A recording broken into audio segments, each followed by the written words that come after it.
Buenas tardes a todos, al público presente, también al público que nos sigue en nuestras redes sociales Cultura Coyoacán.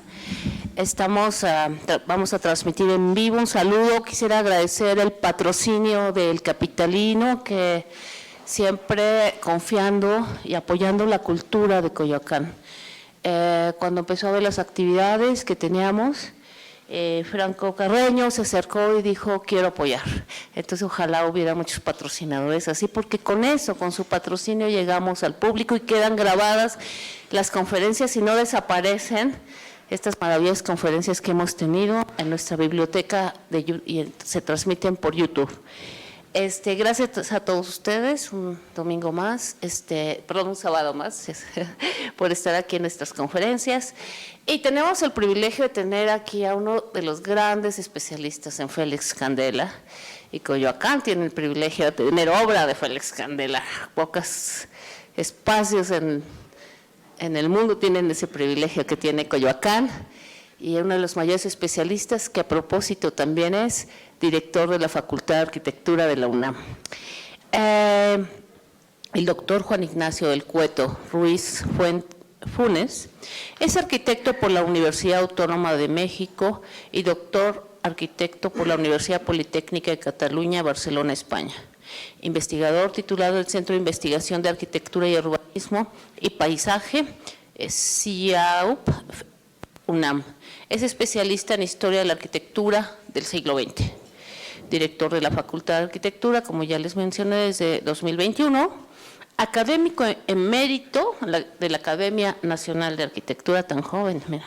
Miembro de DOCOMOMO, Grupo de México, abocado a la documentación y conservación del movimiento moderno de la arquitectura. Hay tanta falta que hace, que es la que más se nos destruye, la arquitectura del siglo XX. Premio Juan O'Gorman 2011, el mérito profesional por investigación. Curador de las exposiciones Félix Candela 1910-2010, Candela Shells y Presencias del exilio en la arquitectura mexicana.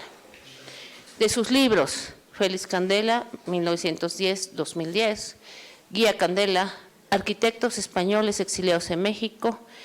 Ha sido finalista en 3 bienales iberoamericanas de arquitectura y recientemente publicó Candela Iser, Mutter, Posiciones sobre la construcción de Shell y la estela de Félix Candela. Y además, como ya todos, aquí está en su currículum, que bueno, así lo ponemos todos los que vivimos en Coyoacán, es vecino de la Colonia del Carmen. Gracias, un aplauso por favor. Muchas gracias. Y solo decir que el señor alcalde les envía saludos, el maestro Obdulio, el equipo que nos apoyan para hacer estas maravillosas conferencias en el marco de los 500 años de Coyoacán. Coyoacán es el museo. Gracias. Muchas gracias Hilda Trujillo, directora de Cultura de la Alcaldía de Coyoacán.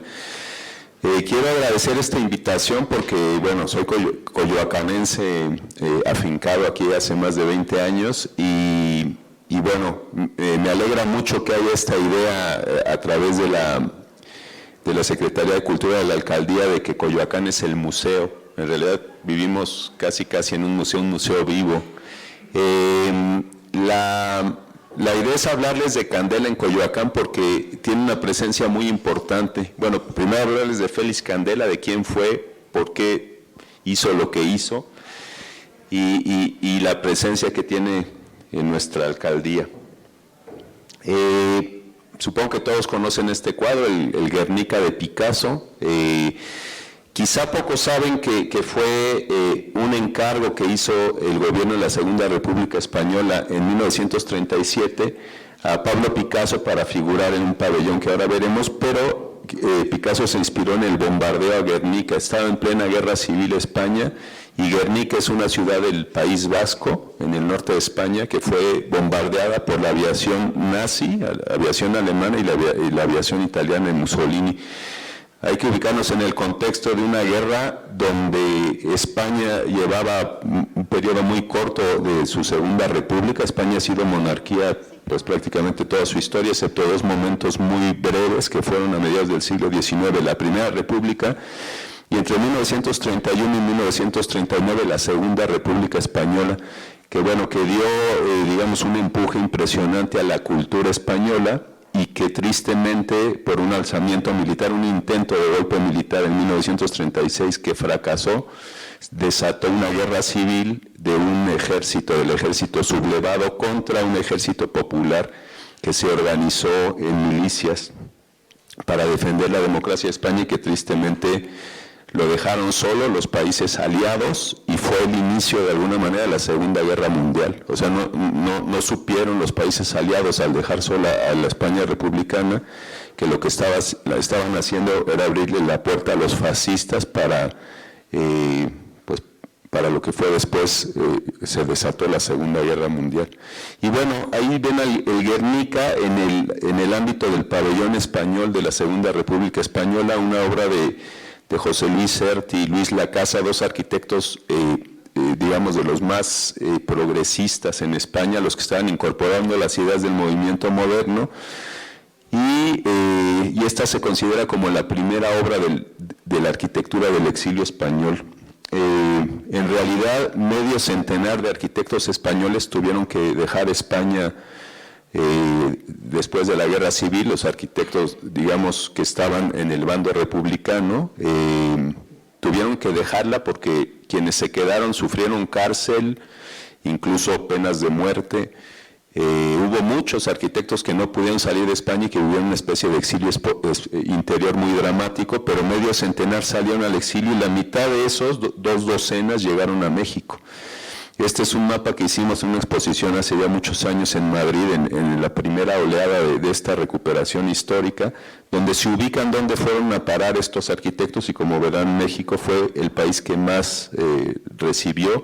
Aquí están repartidos entre México, Colombia, Venezuela, Chile, República Dominicana, Argentina y Cuba, o sea, la mayoría en Latinoamérica y unos poquitos quedaron en Europa, en Francia, en Estados Unidos, en la Unión Soviética, pero lo importante es pensar que eran los arquitectos más progresistas. Es como yo a mis alumnos en la Facultad de Arquitectura les digo que es como si nos hubieran dejado, como si en finales de los años 30, cuando estaba iniciando, cuando ya estaba consolidando el movimiento moderno en la arquitectura mexicana, nos hubieran dejado José Villagrán, Juan O'Gorman, Enrique del Amor, Enrique del Moral, Mario Pani. O sea, España se quedó vaciada de los arquitectos más progresistas del momento. Y del que vamos a hablar es uno de los más jóvenes. Aquí están ubicados estos 49 arquitectos españoles, del más viejo allá arriba a la izquierda al más jovencito aquí abajo a la derecha, y entre los más jovencitos un desconocido que se llamaba Félix Candela, que se había titulado un año antes del estallido de la Guerra Civil en la Escuela de Arquitectura de Madrid. Yo lo conocí a Félix Candela en Barcelona, yo hice mi posgrado en Barcelona y en 1992 alguien invitó a Félix Candela a dar una conferencia, un profesor mío. Yo estaba haciendo mi tesis doctoral precisamente sobre los arquitectos españoles exiliados en México y evidentemente mi idea surgió de Candela. Yo conocí el Palacio de los Deportes, algunas obras importantes de Candela y dije, bueno, algo trajo el exilio español a México que impactó. Mi madre es exiliada española, llegó de niña y entonces yo estudié en un colegio de exiliados españoles, el Colegio Madrid, y de alguna manera mamé desde niño el tema del exilio y estaba muy interesado. Y para mí fue muy importante descubrir muchas cosas del exilio alrededor de este trabajo. Y cuando conocí a Candela y le dije que estaba haciendo esa tesis, me dijo, ven a Madrid que te voy a contar muchas cosas de mi vida y de la vida de mis compañeros. Y unas par de semanas después le hice una larga entrevista que me marcó. Le estoy hablando del 92, o sea, hace 30 años, y a partir de entonces siempre he estado, a partir de ahí, trabajando, entre otras cosas, la vida de Candela, que yo entendí que se había dividido en 3 vidas. Es más, él me lo llegó a decir así, me dijo, es que yo tuve 3 vidas. Él nació en España en 1910, estudió la carrera de arquitectura, la empezó en 1929, la terminó en 1935, y ganó una beca para ir a estudiar a Alemania con Franz Dischinger y Ulrich Finsterwalder, que eran los grandes maestros de lo que era entonces la tecnología de punta, las estructuras laminares de concreto armado, de las que hablaremos un poquito más adelante. ¿Qué pasó? Que estalló la guerra civil, Candela renunció a la beca que había ganado para ir a Alemania, se enroló en el ejército republicano, en estas milicias populares, fue jefe de batallón durante 3 años y salió al exilio. Salió por Francia, estuvo en un campo de concentración y llegó a México en las oleadas de exiliados españoles que recibió Lázaro Cárdenas. Él me dijo que en México volvió a nacer. Entonces fue su segunda vida, ya con esta formación en España, y tuvo su época de eclosión en esos 30 años que vivió en México. Ahora veremos en qué consistió esa época de eclosión profesional. Y finalmente decidió en 1971 marchar a los Estados Unidos, una especie de segundo exilio, que vivió ahí sus últimos 20, casi 30 años, ¿no? O sea, fueron casi vivió 90 años, murió a los poco antes de cumplir 88 y su vida se partió en esos 3 periodos. Estas son imágenes de cuando era niño. Resulta que Félix Candela, no sé la razón, pero fue acumulando, hay un legado impresionante de documentos sobre la vida de Félix Candela que él mismo guardó y que él mismo donó. En Estados Unidos vivió primero en Chicago, después en Nueva York, y cuando vivió en Nueva York, el director de la Escuela de Arquitectura de la Universidad de Columbia, que era Mario Salvadori, le dijo que donara su material al archivo Avery. Avery Library es la biblioteca más importante de arquitectura del mundo, quizás, que está en Columbia, y tiene quizá también el archivo más importante de arquitectura del mundo. Se pelea por ahí con Montreal, etcétera, pero ahí en Colombia tienen cerca de 200 archivos, 200 fondos de diferentes arquitectos como Frank Lloyd Wright, por ejemplo, Eero Saarinen, Rafael Guastavino, un catalán que vivió en Nueva York y construyó medio Nueva York a finales del siglo XIX, y entre ellos el de Candela. Y luego hay otra parte muy importante, que Candela vivió en México, ya lo dije, y se casó en México con su novia española, la trajo de Madrid. Tuvieron 4 hijas, y las hijas, Toña, Noli, Tere y Pili Candela, nos donaron al Archivo de Arquitectos Mexicanos de la Facultad de Arquitectura lo que su padre había dejado en México, que era lo que él consideraba poco importante, o incluso que no quería que se conociera lo que había hecho a lo mejor en sus primeros años en México.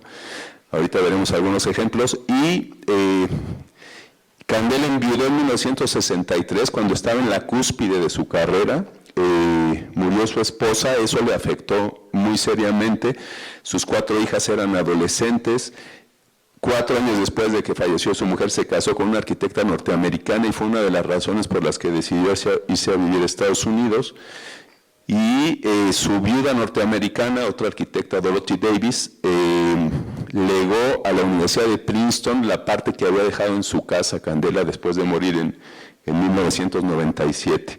Entonces, la verdad es que el legado de Candela está partido en 3 archivos muy importantes. El de la Universidad de Columbia, donde tienen la parte más grande, miles de planos, de documentos, de fotografías.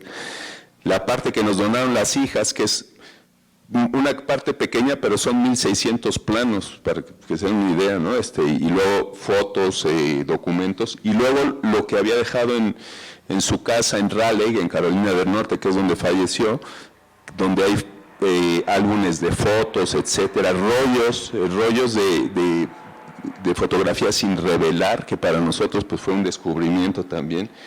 O sea que hemos podido hacer una recuperación muy importante de su trayectoria profesional gracias a ese legado. Aquí está un poco este mapa que hicimos en 2014, cuando se cumplieron 75 años de la llegada del exilio español a México. Hicimos una exposición en el Museo Nacional de Arquitectura, en el Palacio de Bellas Artes, que se llamó Presencia del exilio español en la arquitectura mexicana. Y este mapa proviene de ahí. Ahí vemos quiénes llegaron a México, quiénes cayeron en América y sobre todo Sudamérica, y quienes se quedaron en Europa.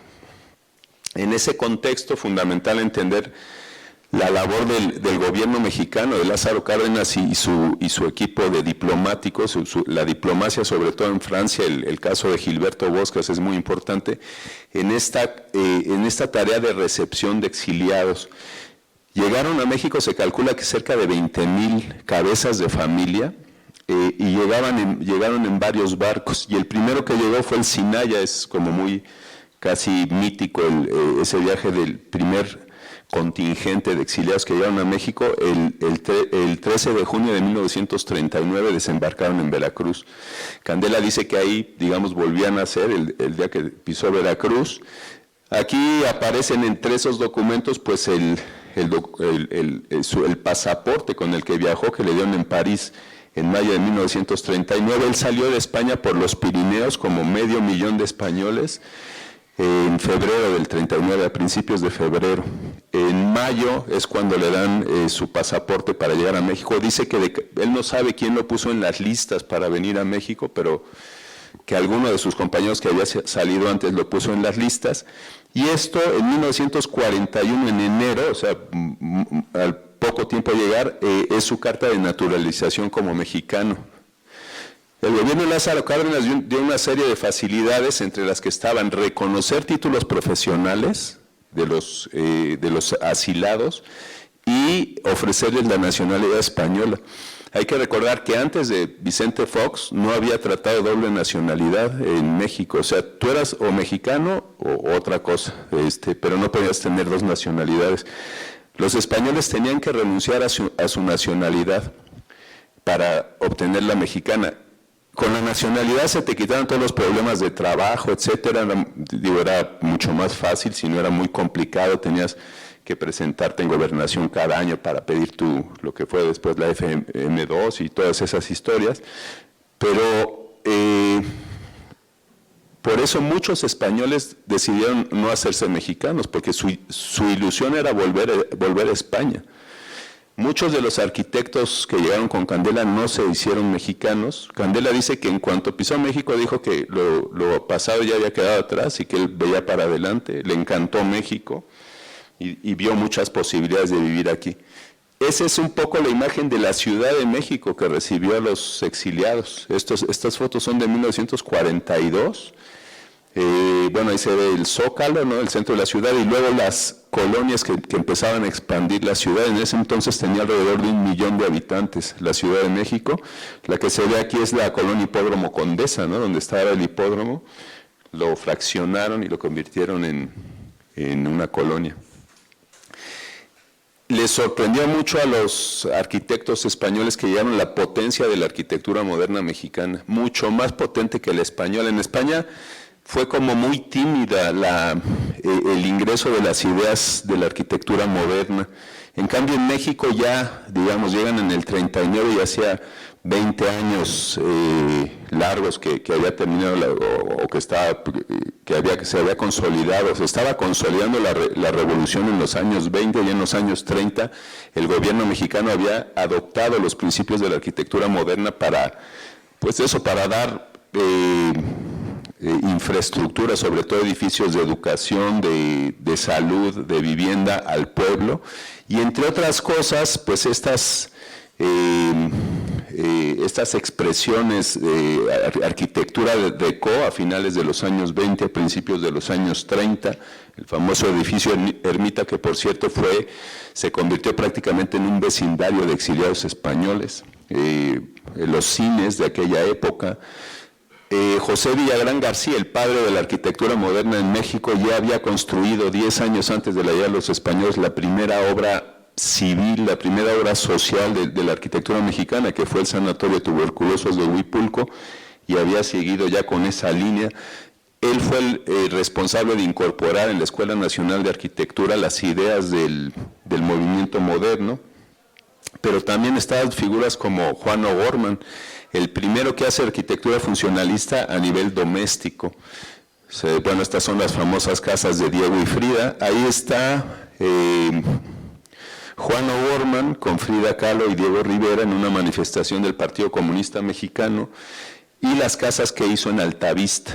Si ustedes agarran esta calle y caminan hacia allá, pues van a llegar casi directos pues enfrente de lo que hoy es el San Angelín, que era la hacienda de San Angelín, y estas expresiones, bueno, en su momento sacaron chispas, ¿no? Decían los vecinos de San Ángel que cómo era posible que construyeran semejantes cosas tan horribles en su hermosa colonia. muy cerquita de aquí, bueno, si ligamos esto con esto otro, la relación muy famosa de Frida Kahlo con León Trotsky, y bueno, sus dos casas en Coyoacán, esta en Londres y Allende, y la otra en Viena y Morelos, ¿no? León Trotsky había nacido en Ucrania, por cierto, que está en 1879 y murió asesinado, murió en Coyoacán el 21 de agosto de 1940. Ya cuando los españoles están aquí, ya, bueno, de hecho fue un español, mercader, el que le dio aquel pioletazo en la cabeza con el que falleció.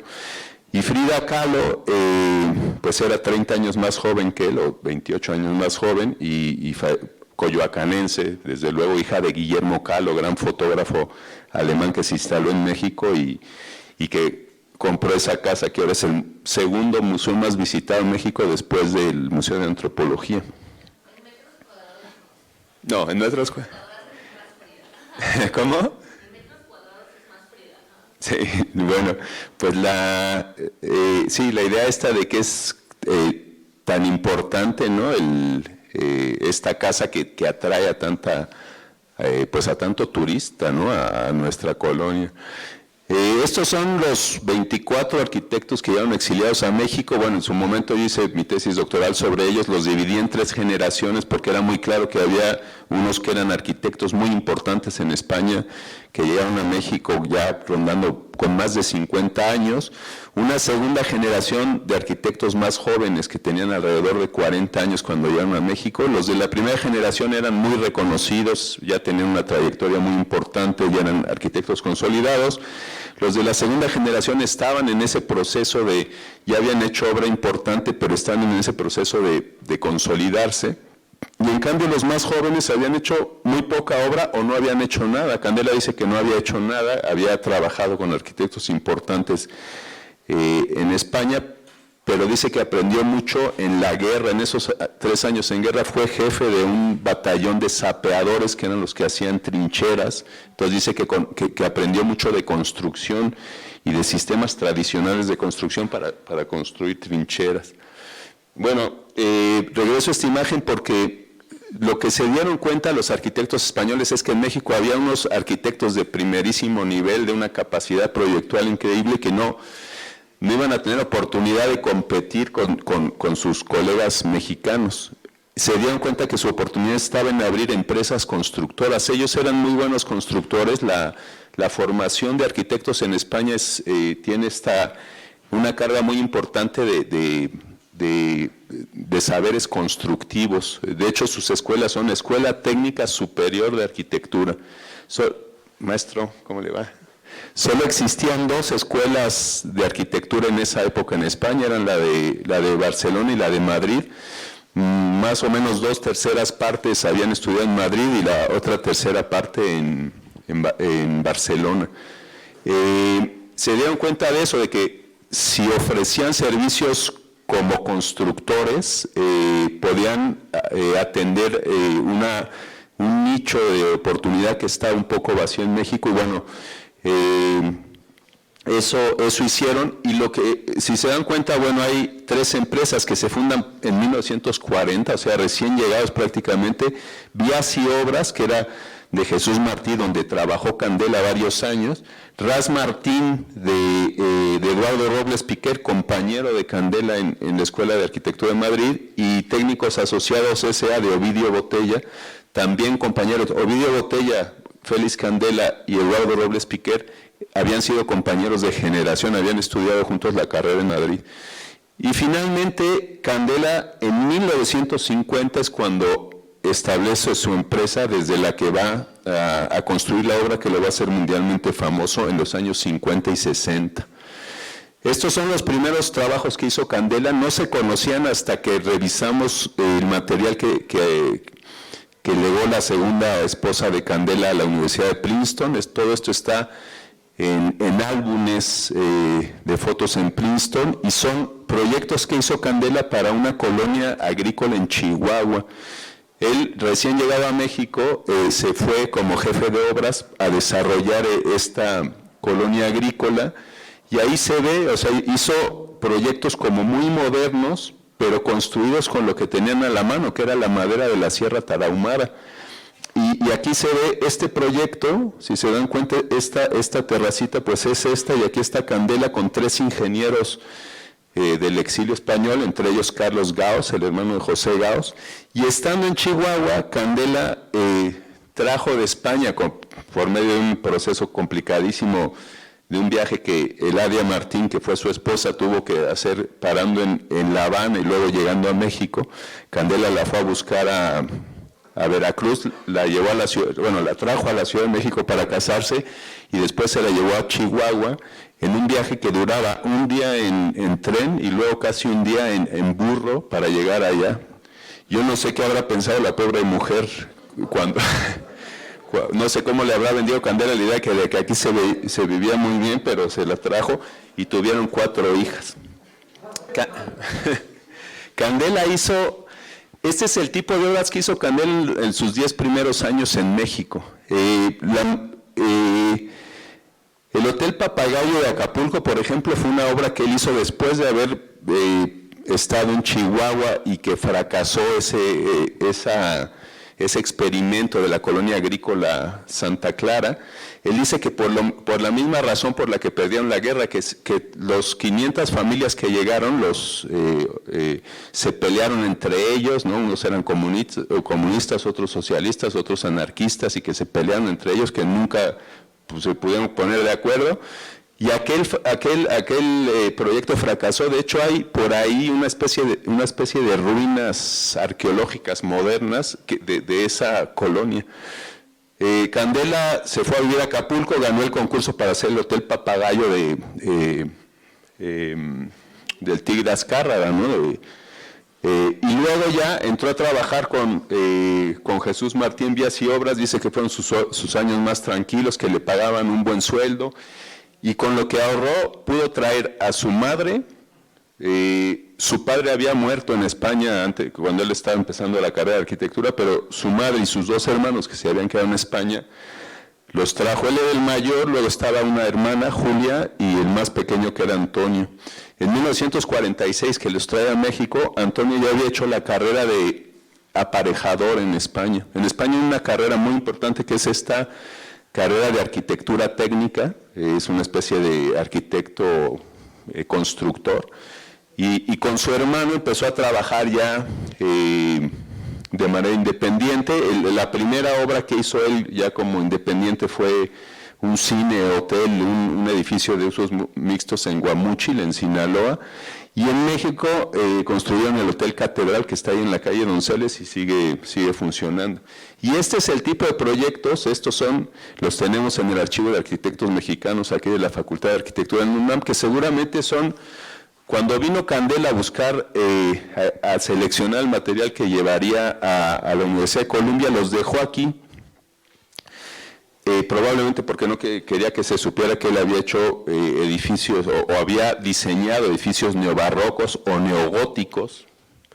Estos 2 son para un mismo concurso para la iglesia de San Cayetano en Lindavista, y presentó un proyecto neogótico y otro ya con una propuesta de estructuras laminadas de concreto, de cascarones de concreto, que no ganó. También hizo proyectos más modernos, con Arturo Sáenz de la Calzada, también exiliado, era el hospital de San Vicente de Paúl. Era una orden, de origen francés, pero la parte española quería construir esto aquí, y cuando supieron que eran exiliados españoles, decidieron que ellos no lo hicieran. Si Candela hubiera seguido construyendo este tipo de edificios, pues no hubiera saltado a la fama mundial. ¿Qué fue lo que hizo que Candela brincara, obtuviera esa fama? Que a él en realidad lo que le había entusiasmado en la carrera, mientras estudiaba entre el 29 y el 35, en el periodo de entreguerras, entre la Primera y la Segunda Guerra Mundial, en Europa se hacían este tipo de búsquedas, cómo sacarle el mayor provecho al concreto armado. Hay que entender que el concreto armado era una tecnología muy nueva. Apenas a mediados del siglo XIX un jardinero había pensado que mezclando concreto con acero, con varillas de acero, con barras de acero, podía absorber esfuerzos de tensión y compresión. El concreto es muy antiguo, ya lo usaban en Egipto, ya lo usaban los romanos muchísimo, esa mezcla, esa piedra artificial que se hace de mezclar áridos, o sea, arena, grava, con algún aglutinante. Los romanos usaban pucelana, ceniza volcánica. Con eso rellenaban y hacían elementos que resistían mucho a compresión, pero nada a tensión. Esa piedra hecha con pedacitos de piedra se rompe muy fácil. El gran brinco en la tecnología del concreto fue cuando a este jardinero francés se le ocurrió que ahogando barras de acero o de hierro, el hierro absorbería los esfuerzos de tracción y de tensión, y entonces, de hecho para arquitectura fue en 1890 cuando Genevic, un ingeniero francés, patentó ya el uso del concreto armado para edificios, pero edificios de marcos rígidos. En esa época de crisis económica entre la Primera y la Segunda Guerra Mundial, los ingenieros en Europa lo que buscaron fue la manera más eficiente de hacer trabajar al concreto, es decir, cómo cubrir más espacio con menos material. Y estos son solo algunos ejemplos de lo que hizo Eugène Freycinet en Francia, Franz Dischinger y Ulrich Finsterwalder, con los que iba a ir a estudiar Candela en Alemania. En España, muy importante, Eduardo Torroja. Esta es una obra muy famosa, el hipódromo de la Zarzuela, muy cerca de Madrid, que lo hicieron Martín Domínguez y Carlos Arniches, arquitectos republicanos también. De hecho, Martín Domínguez emigró a Cuba y después a Estados Unidos, y Carlos Arniches se quedó en España y sufrió pues las sanciones por haber pertenecido al ejército republicano.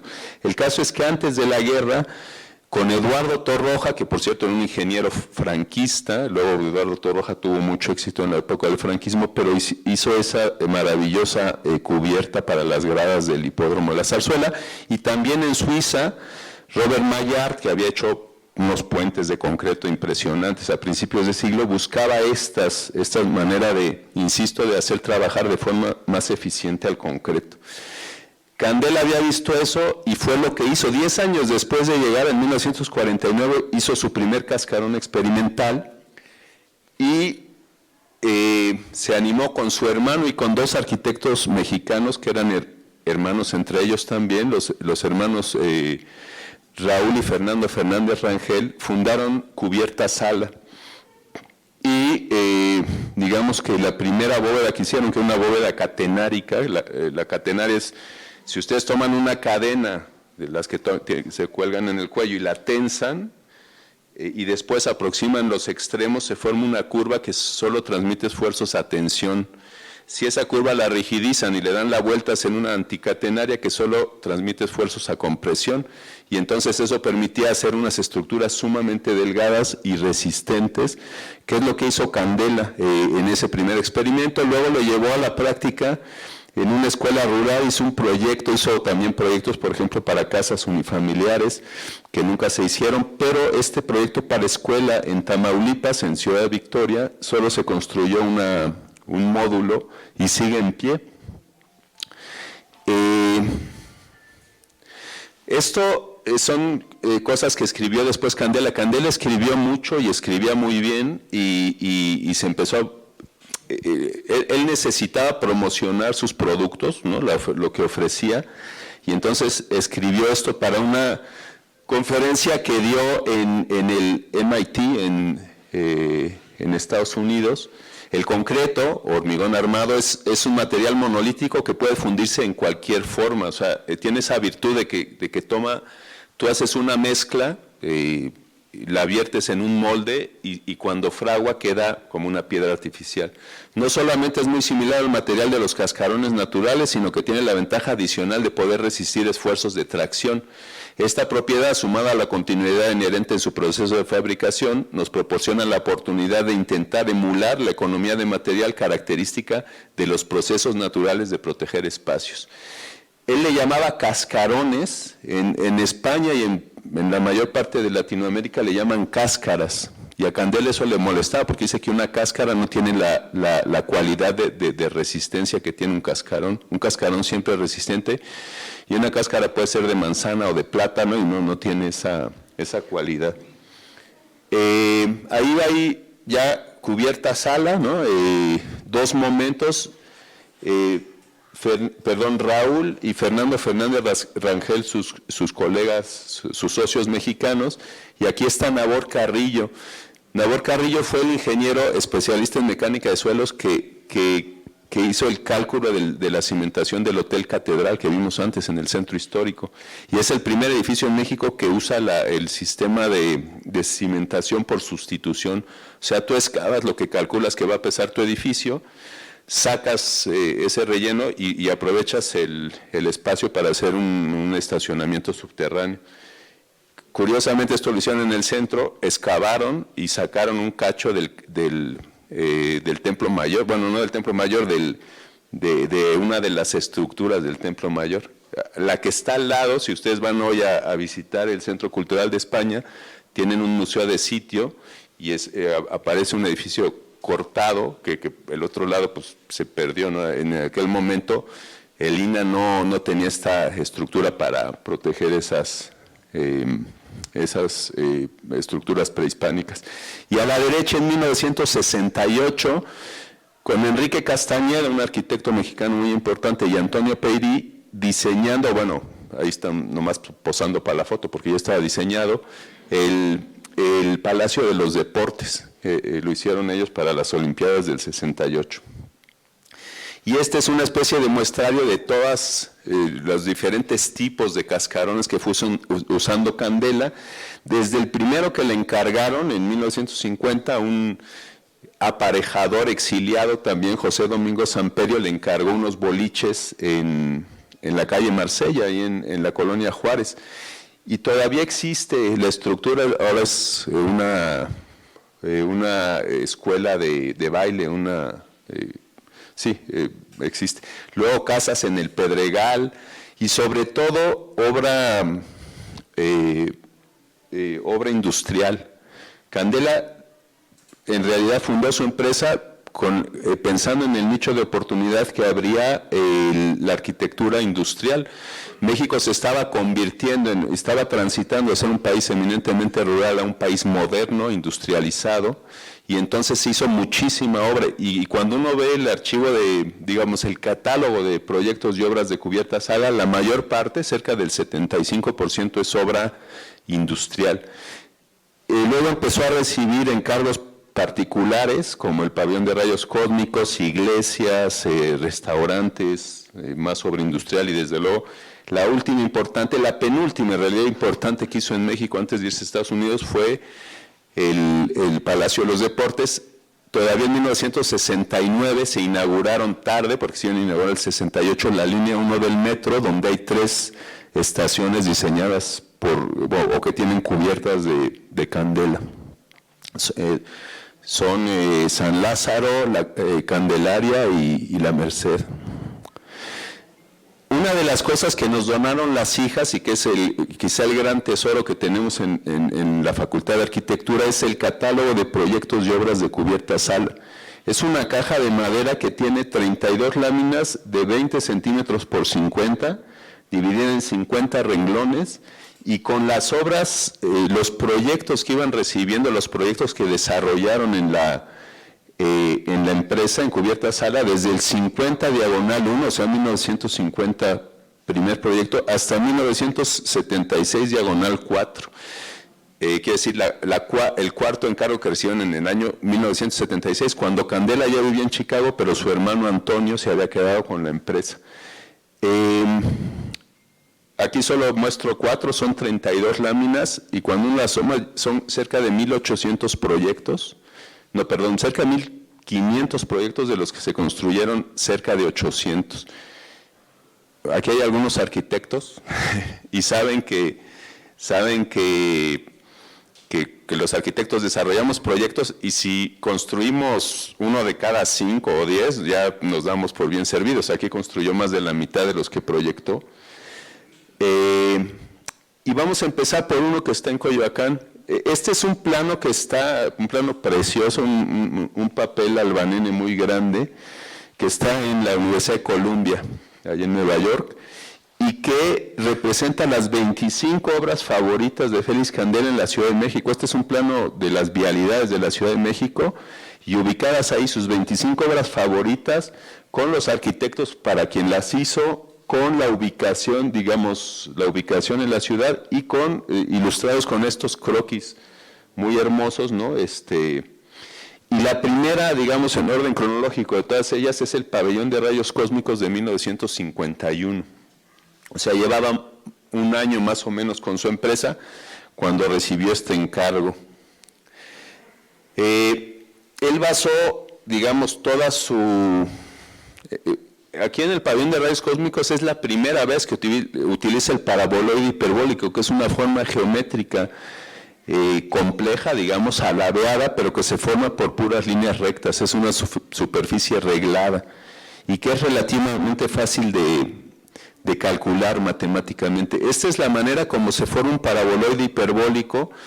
De un cuadrado suben dos puntas, bajan otras dos, y por medio de líneas rectas que se unen, en el espacio se genera una superficie de doble curvatura inversa, parábola hacia abajo y parábola hacia arriba, o sea, parábola descendente, parábola ascendente, y esto hace que siempre, no sé si alguien tiene un papelito por ahí, pero bueno, si ustedes toman un papel y pues no tiene resistencia, pero si lo sujetan de tal manera que se genere una forma de paraboloide hiperbólico, se crea. Mira, que ¿me la puede prestar? Sí, claro. Qué amable, gracias. O sea, esto es una hojita de papel que no tiene ningún tipo de resistencia, pero si ustedes le aplican una forma geométrica como el paraboloide hiperbólico, ya te forma una... Aquí estoy formando dos paraboloides hiperbólicos en este momento, y eso ya te hace una forma resistente. Muchas gracias. Entonces son estructuras resistentes por forma, muy eficaces, y Candela, basado en eso, proyecta por primera vez utiliza el paraboloide hiperbólico para solucionar un problema muy complejo. Y esta es la ciudad universitaria. Estamos cumpliendo 70 años de su inauguración o su preinauguración. De hecho, el 20 de noviembre se van a cumplir 70 años de que Miguel Alemán inauguró las obras de su obra cumbre de ese sexenio, ¿no? La obra más importante que hizo en el sexenio, pero la inauguró inacabada todavía. En realidad, la ciudad universitaria se empezó a habitar en 1954, a principios. Pero lo más interesante es que esta es la Facultad de Ciencias, o era, y aquí, la parte de atrás, originalmente en el proyecto original de Ciudad Universitaria, las escuelas de medicina, odontología y veterinaria que acabaron poniéndose aquí no estaban consideradas. Esto iba a ser el jardín botánico, y aquí iba a estar el Instituto de Física Nuclear y de este lado el Instituto de Biología. Hubo un cambio, en 1950 decidieron traer esto y cambió. Aquí se estaba construyendo, bueno, se construyó el Instituto de Física Nuclear con 3 pequeños pabellones: el pabellón de rayos cósmicos, el acelerador de partículas, el pabellón Van der Graaf, y el pabellón de gravitación, y solo divididos por unos muritos de piedra volcánica, ¿no? El jardín de las radiaciones, le decían a eso que queda en medio. Y este es el pabellón de rayos cósmicos, que era un proyecto, ese Instituto de Física Nuclear. El encargo lo desarrolló Jorge González Reina, que llegó a ser director de la Escuela Nacional de Arquitectura. El tema era que lo que pedían los científicos era que la cubierta no tuviera más de 1,5 centímetros de espesor, para que dejara pasar libremente los rayos cósmicos, porque lo que iba a haber adentro era máquinas que medían los rayos cósmicos. Yo en la facultad le ofrezco a mis alumnos un punto a quien me diga qué son los rayos cósmicos. No sé si aquí hay alguien que nos explique qué son los rayos cósmicos, pero bueno. No necesitan el punto aquí. Resumiendo, los rayos cósmicos son los protones y neutrones, ¿no?, que vienen de fuera de la atmósfera y que están flotando en este momento aquí entre nosotros. Para que, digamos, tuvieran relativo paso libre los rayos cósmicos, necesitaban esa, digamos, esa superficie, esa esa característica.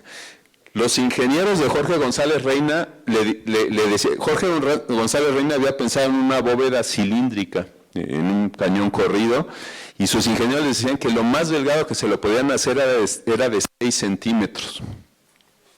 Y entonces, bueno, ya alguien le dijo, bueno, hay un español que está haciendo estructuras de estas, consultó a Candela, y Candela dijo, vamos a solucionarlo con paraboloides hiperbólicos, con 2 paraboloides del tipo silla de montar.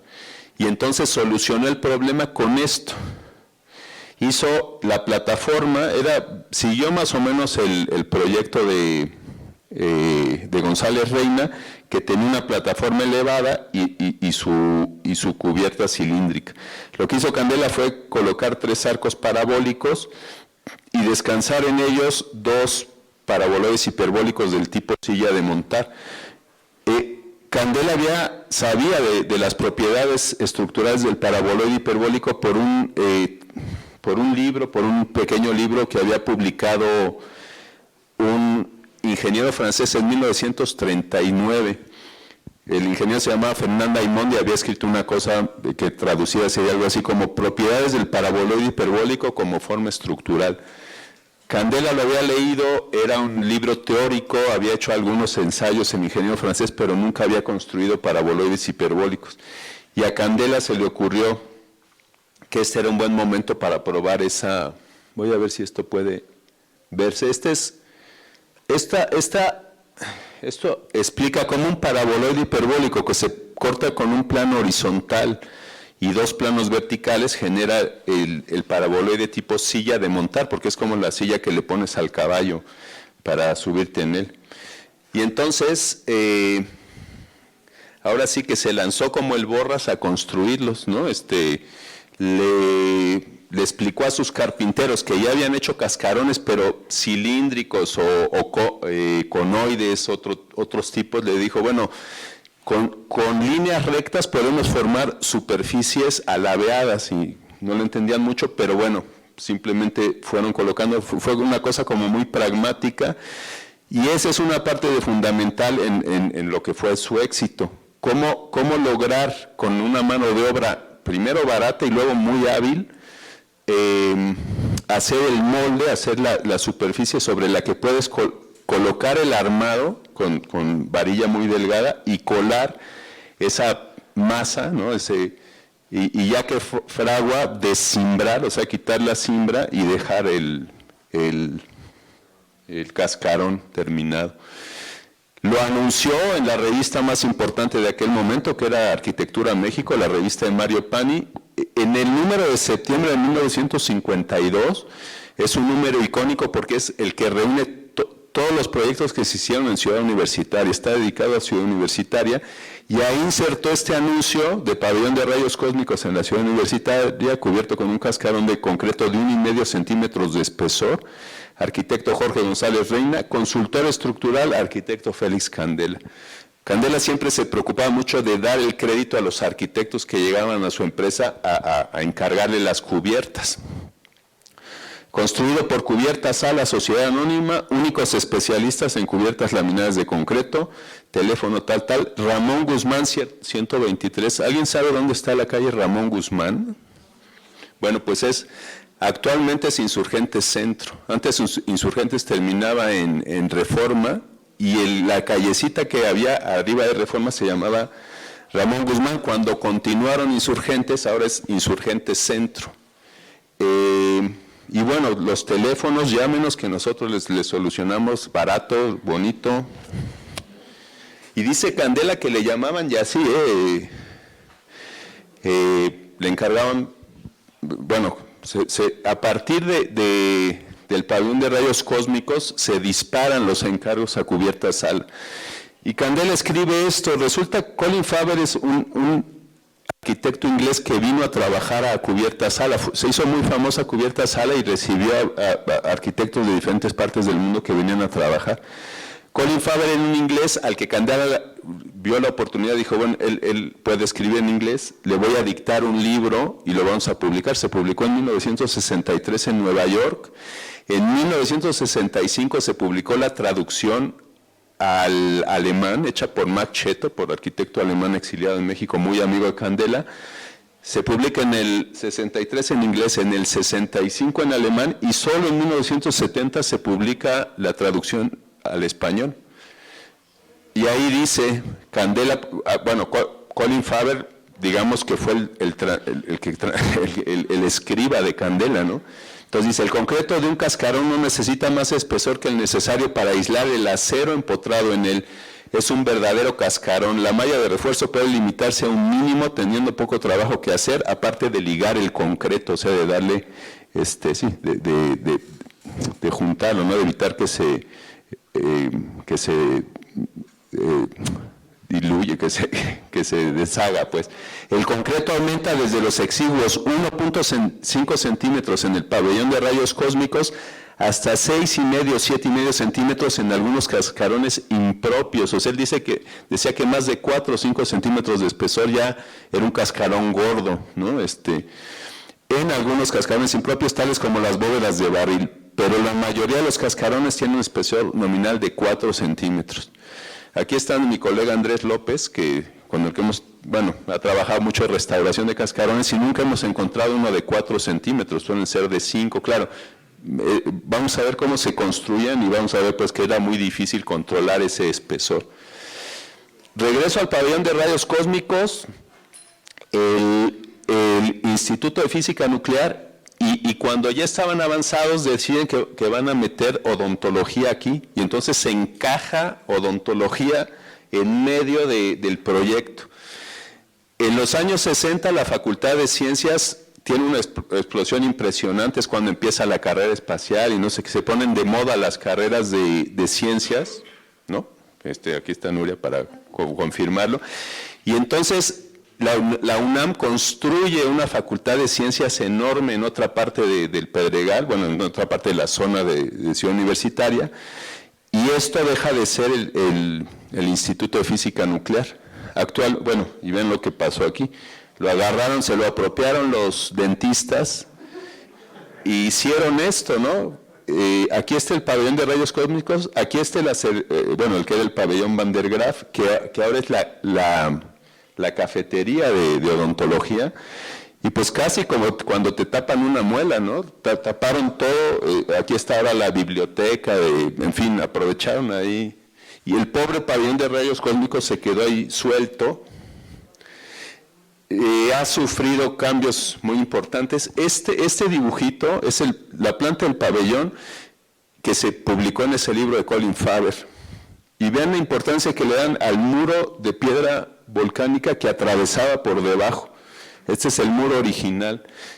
O sea, se preocuparon, no publicaron nada más el pabellón, publicaron el pabellón con todo el muro. O sea, qué cantidad de papel gastado aquí.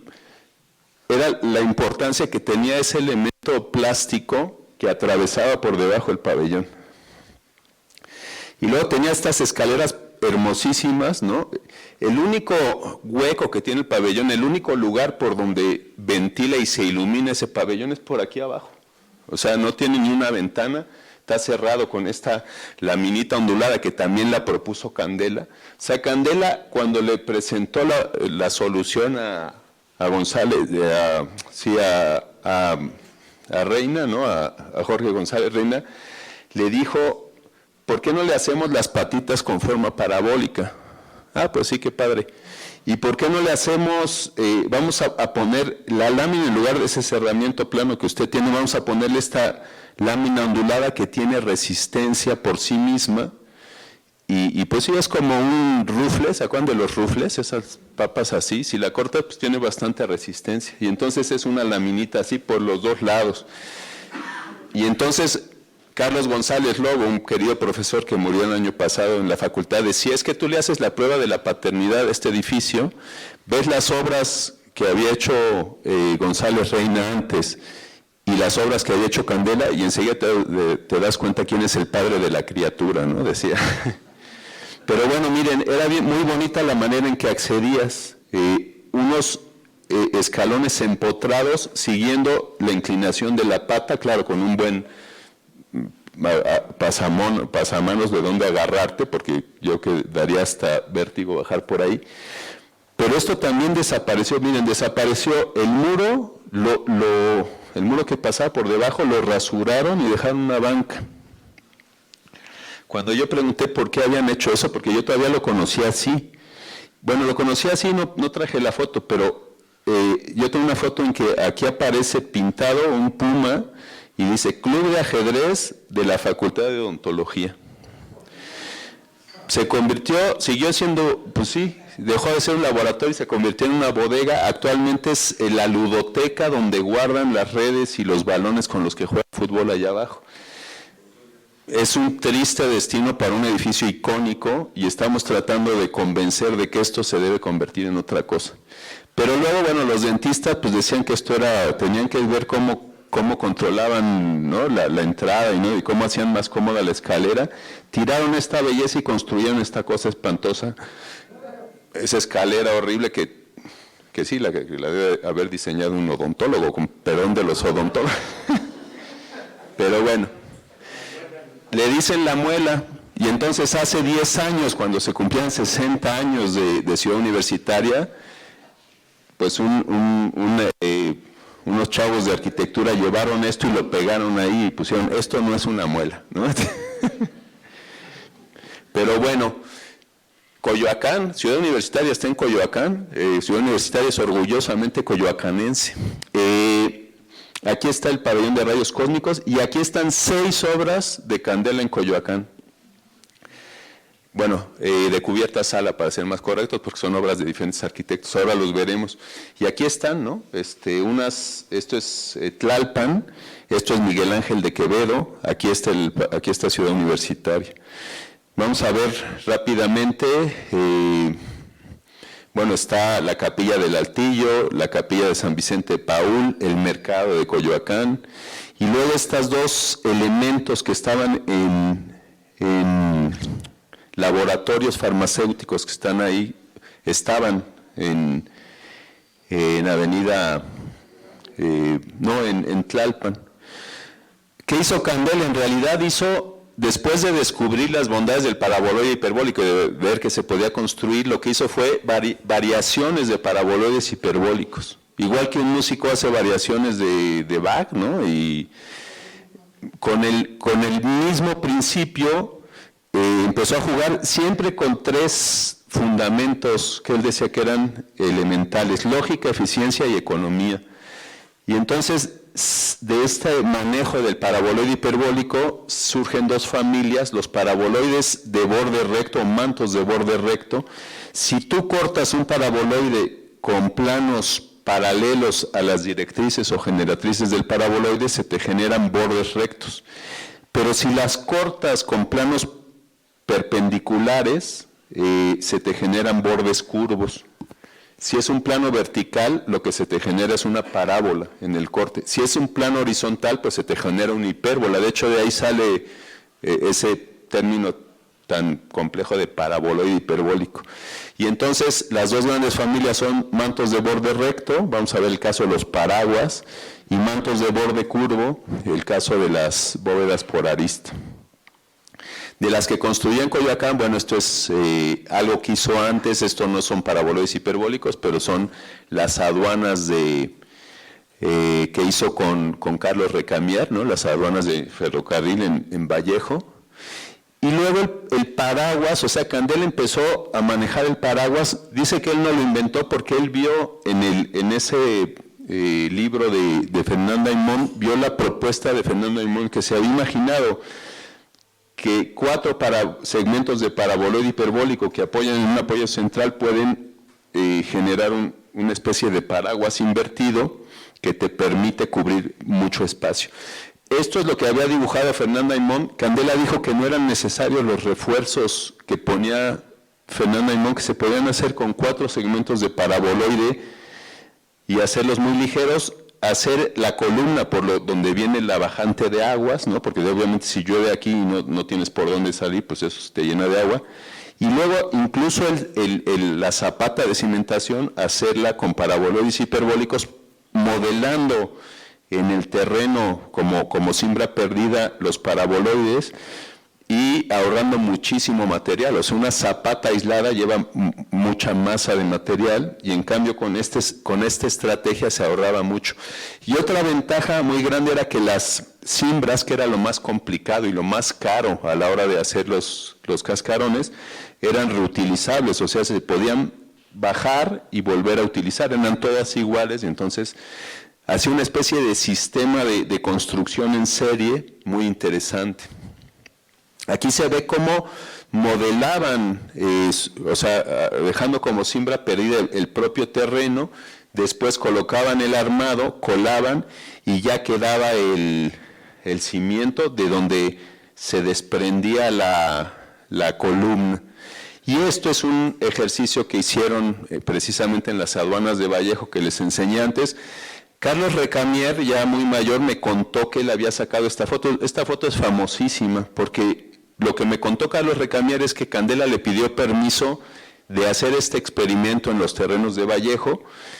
Lo construyó, pues como ven es muy bajito, o sea, no iba a tener ninguna utilidad, o sea, aquí una escala humana, pues prácticamente aquí te pegas en la cabeza, pero lo que quería era comprobar que esta idea podía ser, digamos, realizable. Entonces me contó Recamier que hizo la cimbra, hizo el colado, y cuando le pidió a su equipo de albañiles que le ayudaran, bueno, que quitaran la cimbra, ellos dijeron que no se iban a meter allá abajo porque se les iba a caer encima. Entonces Recamier me dijo, y Candela con ese, digamos, con ese espíritu español, con esa se enojó, agarró el mazo y empezó a tirar los pies derechos, los elementos verticales. Y ya cuando vieron que no se caía, pues ya le ayudaron, se asustaron un poco porque se había enojado el jefe, y entonces entraron, le ayudaron, quitaron la cimbra y ahí se quedó. Y entonces Candela les dijo, vamos a subirnos para comprobar que resiste. No, le dijeron no. Y que les dijo, eso me contó Recamier, les dijo, les doy $1 a cada uno que se suba. Y se subieron todos, y el único que no tiene sombrero es Candela. Ahí está Candela parado, y todos los demás son sus albañiles, y ahí está, ¿no?, la prueba de que resistía. Y a partir de ahí, lo que me contó Candela es que le llamaban a la oficina y decían, ¿a cómo está el metro cuadrado de paraguas? A 7 pesos el metro cuadrado. Necesito 5,000 metros en la nueva industrial Vallejo. Y que construyeron muchísimo. Dice que los hacían como churros, ¿no? Y bueno, ahí está cómo se construía. Se hacía la cimbra, se colocaba el armado, se colaba y se desimbraba, y ya te quedaba una cubierta más o menos de 15 por 15, porque volaba más o menos 7,5 metros a cada lado, o sea, una cubierta de casi 200 metros cuadrados con un solo apoyo.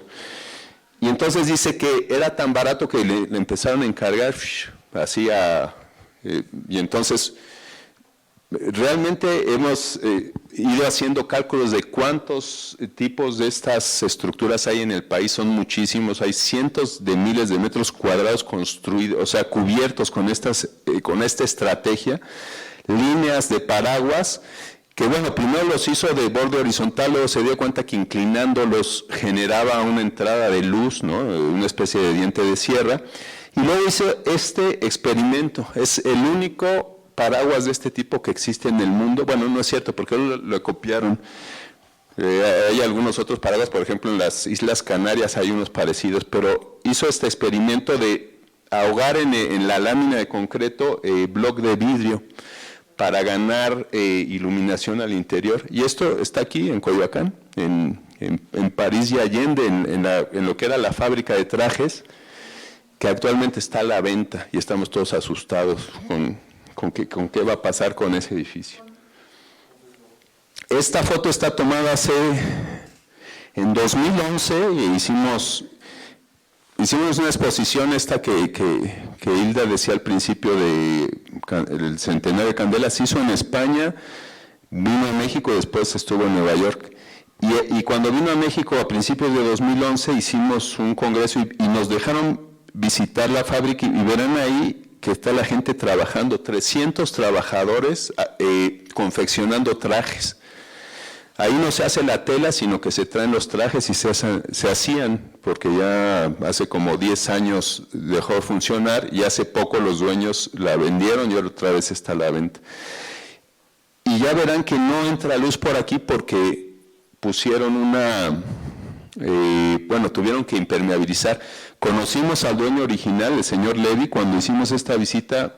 Tenía 95 años, se murió de 100 años, y él nos contó que era muy bonita la imagen. La imagen esta también dio la vuelta al mundo, pero que estos blocks de vidrio eran como lupas, entonces que hacía un calor tremendo en el interior, y que además el concreto y el vidrio tienen una dilatación distinta con los cambios de temperatura, y enseguida se hicieron grietas, y entonces cuando llovía dice que era como un colador. Entonces que la solución fue pues efectivamente ponerle tela asfáltica, y están en un estado impecable. Y muy cerquita de ahí, 2 años después, bueno, estos son varios, pero este es el mercado de Coyoacán. Con estos paraguas se hicieron varios mercados. A mediados de los años 50, con Uruchurtu, se hizo este programa de mercados barriales. La mayoría de los proyectos los hizo Pedro Ramírez Vázquez. Para muchos de los proyectos llamó a Candela, y muchos de ellos se cubrieron con paraguas. Este es el de Azcapotzalco, este es el de Coyoacán, este es el mercado Jamaica, que tenía en el exterior unos paraguas increíbles, que después del sismo del 85, 2 o 3 de ellos se quedaron un poco inclinados y decidieron tirarlos todos. O sea, se perdió estas maravillas que eran unos paraguas impresionantes. O sea, se fueron por la salida fácil y los tiraron todos, siendo que estaban muy bien. Pongo esta foto porque hay un libro icónico también que se llama Arquitectura Moderna en México. El original es en alemán y en inglés, un libro escrito por Max Cheto, donde compara los paraguas de Candela con los toldos de los tianguis por la ligereza. Claro, la diferencia es que estos paraguas pues son permanentes o casi permanentes, ya vimos que no son tan permanentes, pero vean qué belleza el mercado de Coyoacán. Ya no lo vemos así. ¿Saben por qué? Porque primero le pusieron esas entradas como muy pintoresquistas de arquitos, que bueno, sí son como así, no tienen nada que ver con Coyoacán, pero bueno, dan el gatazo ahí de que no sé. O sea, sería fantástico poder recuperar esta imagen de modernidad en su momento. Y esta parte, que era el tianguis abierto, se cubrió con un arcotecho, por eso ya no vemos esto. Y si se acuerdan, si ustedes entran al mercado a comerse unas tostadas de Coyoacán, que podemos ir acabando aquí, pues no tiene cerramiento, o sea, tiene este elemento, pero corre el viento por ahí, y sí, si se dan cuenta, es la estrategia de inclinar los paraguas y generar la entrada de luz como diente de sierra, ganando la luz del norte, que no entra nunca el sol directamente. Bueno, fotos más o menos recientes del mercado de Coyoacán, con estos colores que sí son los colores originales. Curiosamente, Javier Guzmán una vez explicó que Pedro Ramírez Vázquez le contó que estos colores estaban inspirados, algo así como en los libros de texto gratuitos de aquellos años, que tenían lomo rojo y pasta amarilla, ¿no? Y entonces un poco es eso.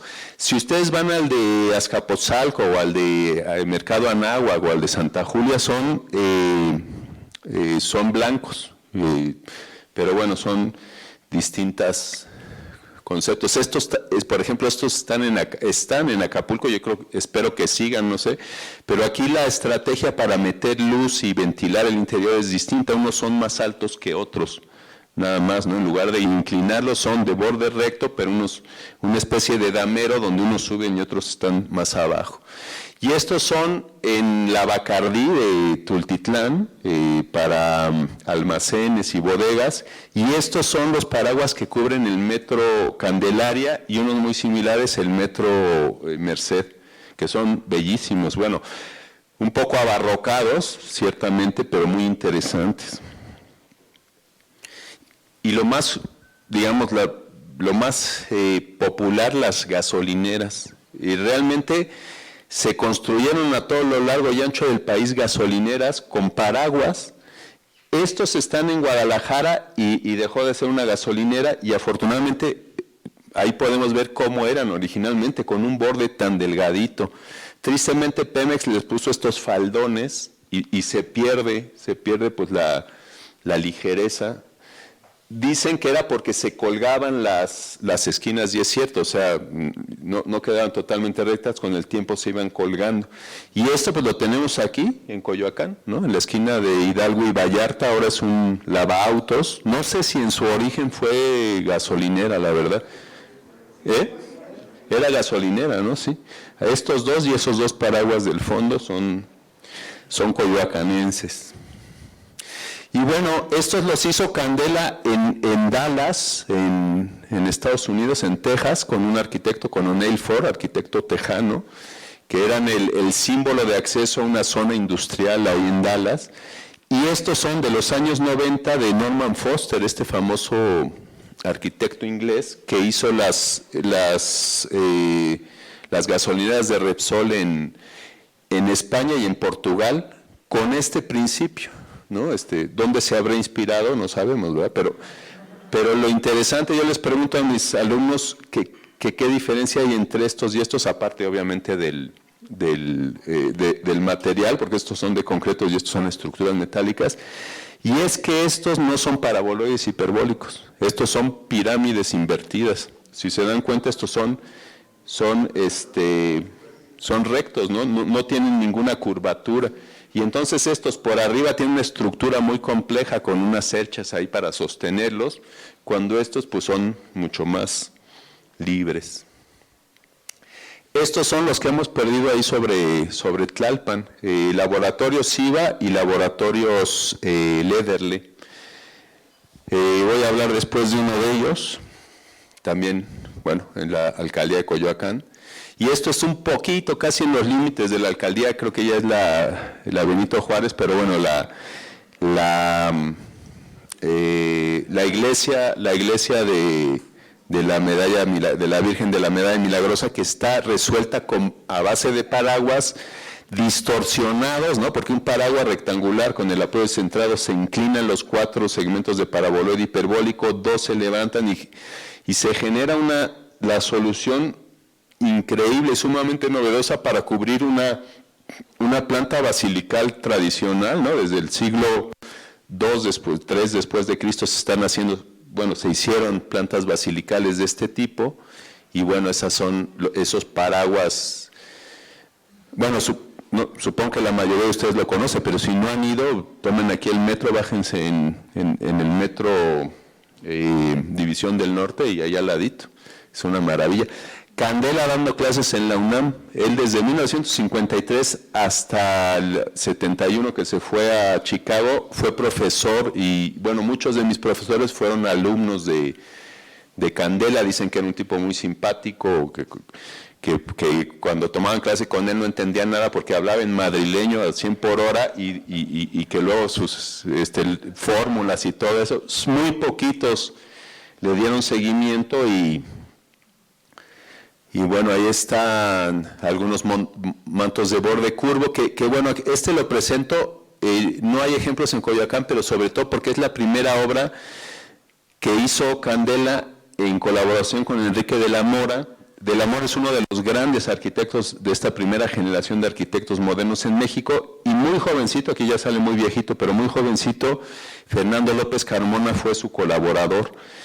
Y entre ellos tres hicieron un equipo fantástico, fue la colaboración más fructífera de Candela con arquitectos mexicanos. Las mejores obras, desde mi punto de vista, o de sus mejores obras, las hizo con De la Mora y López Carmona, y esto sí lo tenemos aquí, ¿no? La capilla del Altillo en Coyoacán, son mantos de borde recto.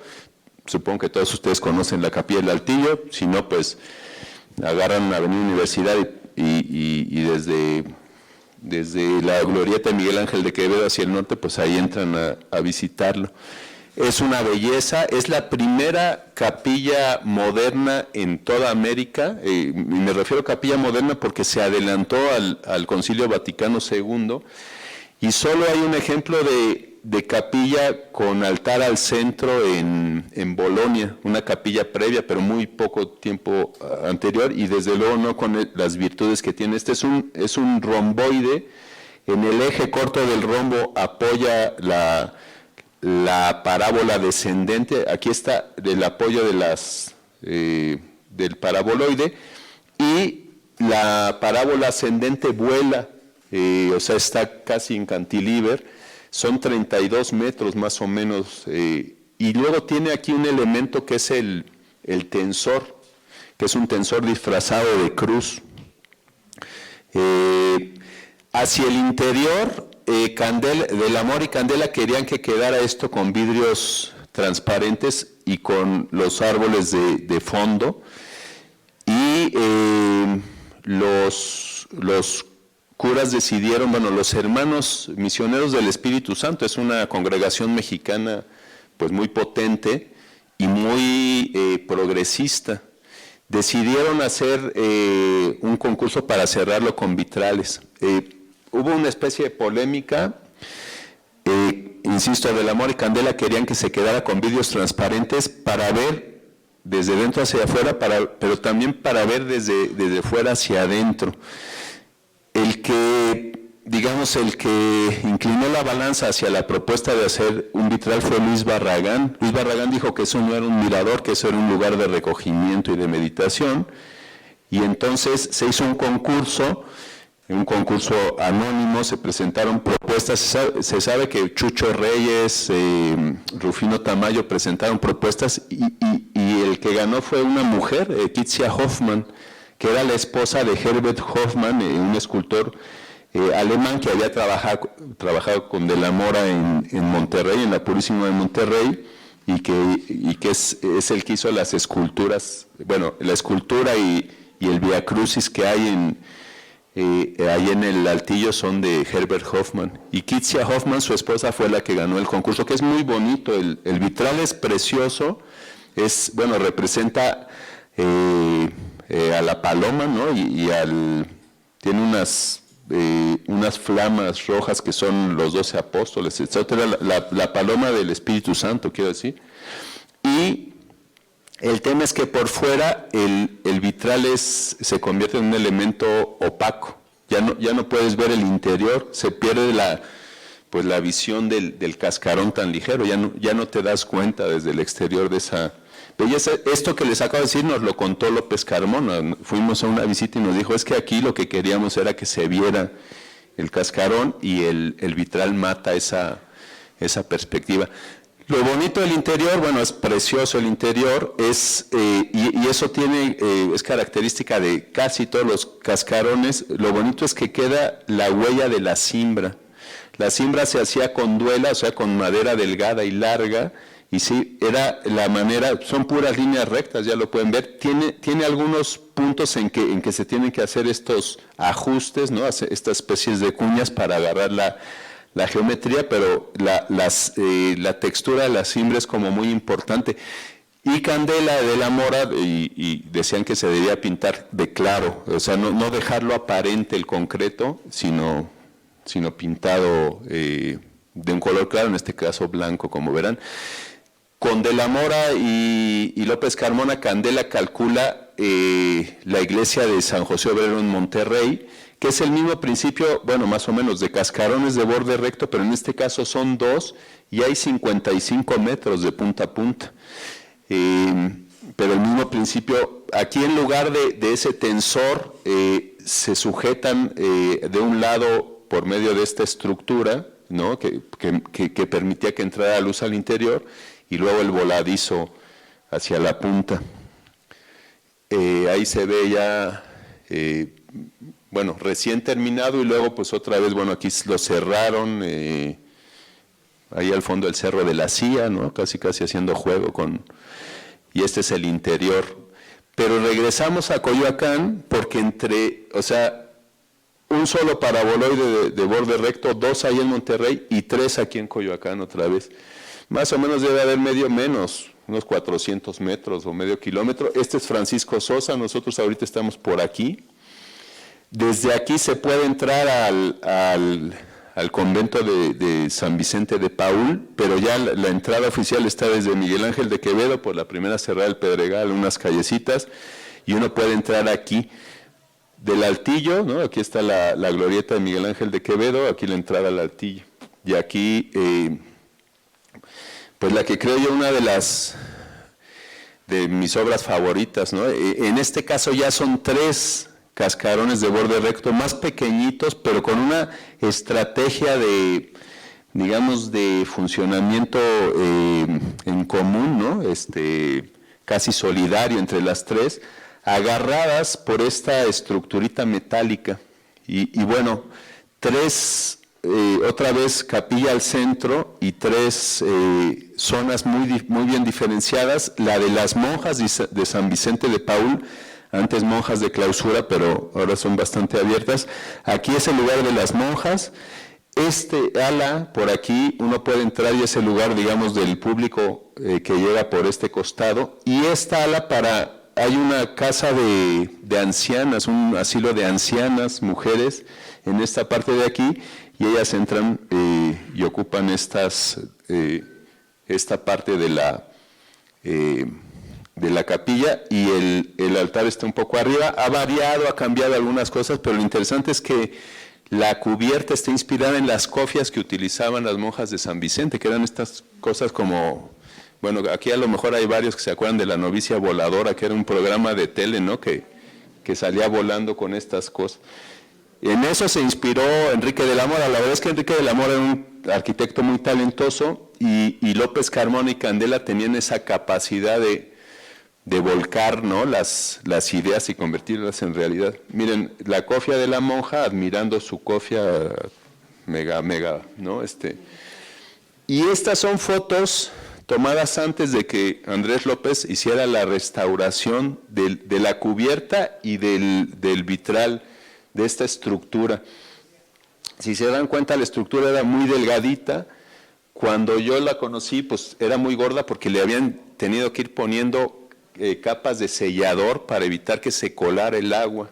Y ahí, bueno, eso sería tema de otra conferencia que podría dar Andrés sobre cómo se restauró.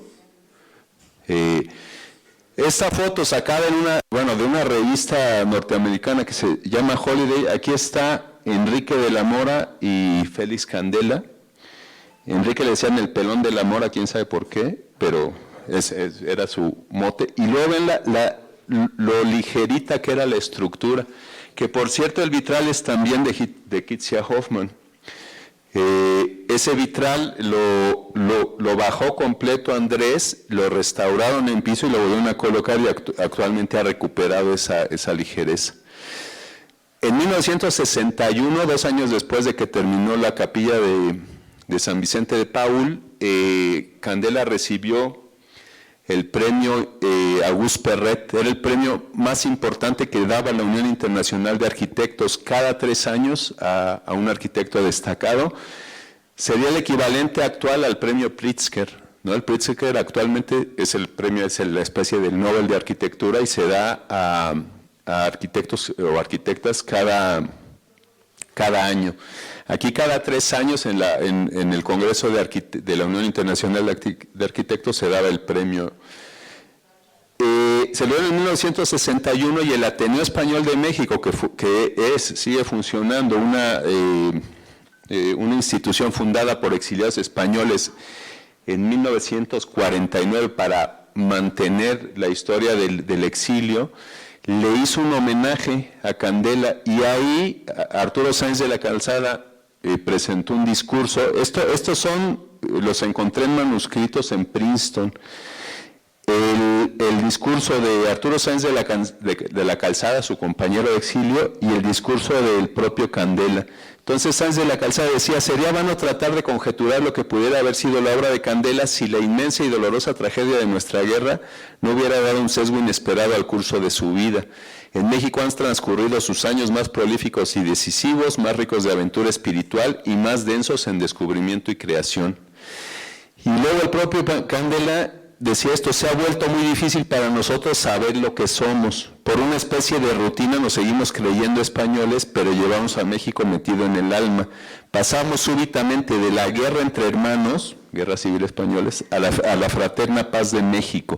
No solamente pasamos de un país a otro, de una querida patria de nacimiento a otra no menos querida patria de adopción, sino que nos trasladamos de un continente a otro, de lo viejo a lo joven, de lo quieto a lo dinámico, de Europa a América, del desarrollo contenido en Europa a la explosión del desarrollo en México. Le tocó esta etapa de desarrollo económico impresionante, del más lento de los ritmos al más vertiginoso. O sea, Candela lo que está diciendo ahí es que tuvo la fortuna de llegar a un país que le abrió las puertas, que le permitió hacer experimentos a tamaño natural de lo que él tenía en la cabeza, ¿no? Porque también las normas de construcción eran bastante laxas en esa época y él podía experimentar y lanzarse a hacer cosas que en otra parte del mundo no le hubieran dejado hacer.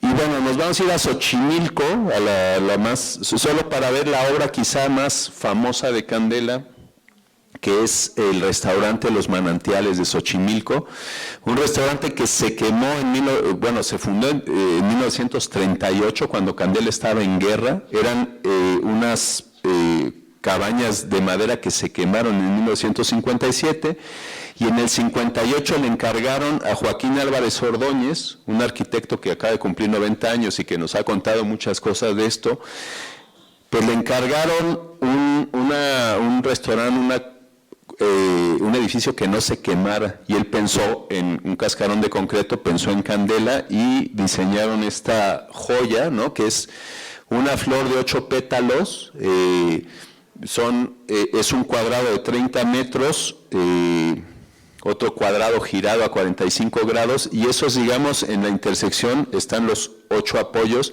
que sostienen una cubierta que cubre casi 1000 metros cuadrados sin apoyos internos, y son en realidad 4 cañones de paraboloide hiperbólico que, déjenme ver si logro, ahí está. 4 cañones de paraboloide hiperbólico, el corte horizontal y 2 cortes inclinados generan esa especie de silla de montar alargada, ya no es una silla de montar, pero estos cañones que se intersectan y que forman esta especie de flor de concreto que flota en los canales de Xochimilco, y es pues una belleza de estructura. Y ese es el proceso constructivo, la parte más compleja, la construcción de la cimbra.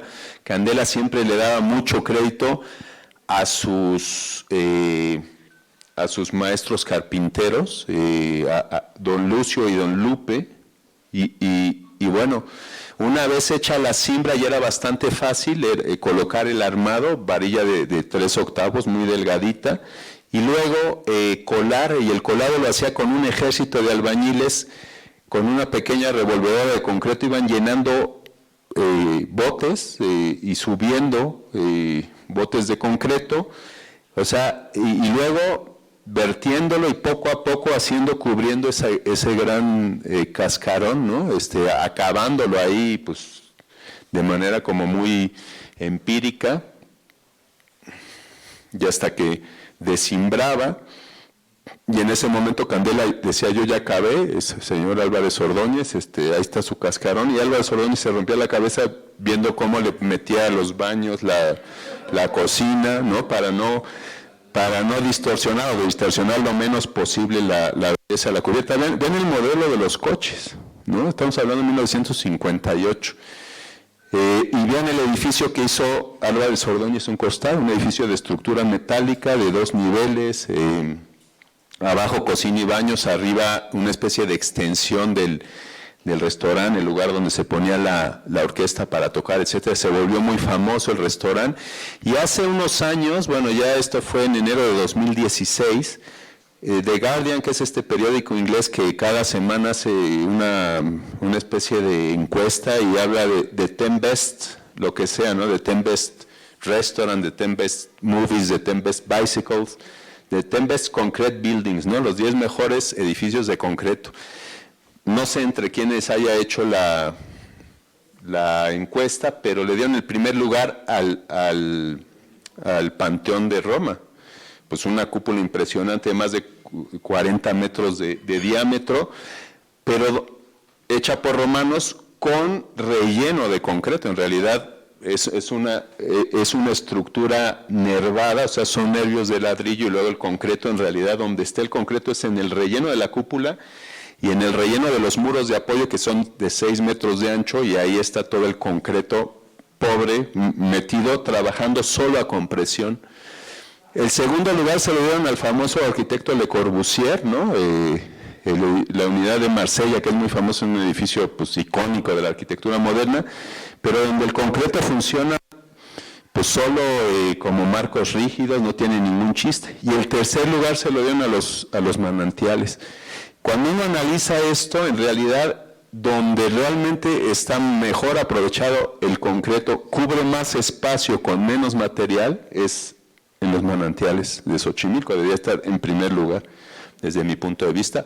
Estos son los otros 10 que no nos vamos a detener, digo, los otros 7 que completan los 10 que no nos detendremos. Y ya solo para ver, el que está más al norte, en la salida a Querétaro, está la planta embotelladora Bacardí. Y me interesa verlo sobre todo, bueno, porque hay una obra maestra de Candela que es la planta embotelladora. Todos estos son cascarones hechos por Candela, es una especie de muestrario de diferentes cascarones, pero también porque está el único edificio construido por Mies van der Rohe en Latinoamérica. Mies van der Rohe era uno de los maestros de la arquitectura moderna y el único edificio que se construyó. Proyectó algunos otros, pero el único construido en Latinoamérica es la sede corporativa de Bacardí. Ahí está el muestrario de cascarones de Candela, bóvedas cilíndricas cortas, paraguas en estacionamientos, en comedores, en bodegas y almacenes o talleres. Y la joya de la corona, que es esta cubierta que no nos vamos a detener a comentar, solo la pongo porque son más de 5,000 metros cuadrados cubiertos con 6 cascarones de bóveda por arista, de bordes curvos, con solo 2 apoyos hacia el interior. O sea, es uno de los espacios más impresionantes de la arquitectura del siglo XX. Y lo traigo a colación porque está enfrente de esta otra joya del movimiento moderno, que es el edificio de Mies van der Rohe. O sea, son las dos posturas del movimiento moderno, la postura más racionalista, lógica, funcional, estructuras muy, Candela decía, estructuras sin mayor chiste, porque son vecinos estos dos edificios. Este evidentemente es mucho más grande y tiene menos material que digamos que el piso y la cubierta. Candela decía que para hacer una cubierta plana de concreto hay que meter muchísimo armado, y sí, bueno, la puedes hacer a lo mejor de 20 centímetros, a veces de 12 si los apoyos están muy cercanos, ¿no? 12 centímetros de espesor. Aquí la cubierta tiene como 20 centímetros de espesor. O sea, lleva más material este edificio más pequeñito que todo el edificio de Candela. Y la comparación que hago yo un poco burda es que es la estructura resistente por masa, ¿no? La papa a la francesa, y la estructura resistente por forma. Si tú cortas láminas de papa y las echas al aceite hirviendo, toma forma de paraboloide hiperbólico. Y bueno, luego están esas que ya serían un ejemplo muy bueno, esas Pringles, ¿o cómo se llaman? Pringles o no sé qué, que son paraboloides hiperbólicos hechos sí con masa y pues sí, ahí puede comprobar uno su resistencia.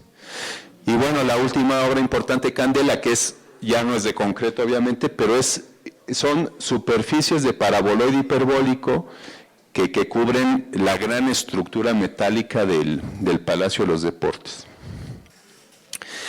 Y esto era lo que les quería enseñar. Tristemente, Coyoacán, avenida en Tlalpan, ¿no? No sé si es Coyoacán o ya sí, sigue siendo Coyoacán, ¿no?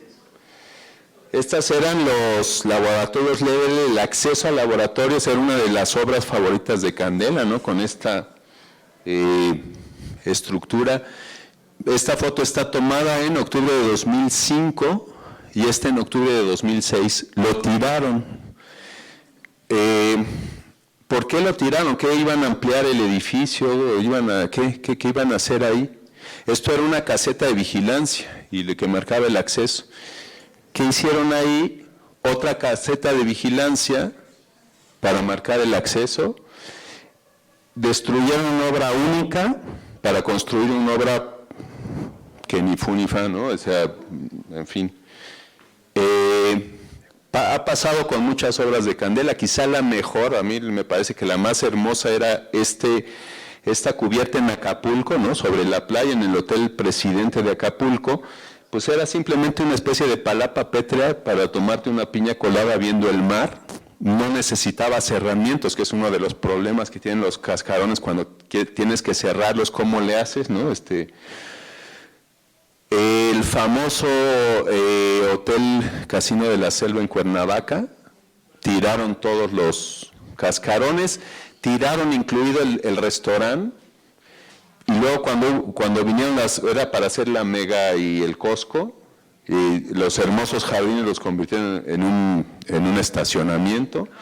Y cuando se reclamó esto, dijeron, ay, bueno, no se quejen, se los volvemos a construir. Hicieron una cosa, le pidieron a Juan Antonio Tonda, que era colaborador de Candela, pues que rehiciera los planos. Dice que él los entregó, nunca volvió a saber nada, y que cuando lo vio terminado, lo habían hecho más chico, más gordo, más, solo dice que un remero de lo que existía. Y yo voy a acabar con esto.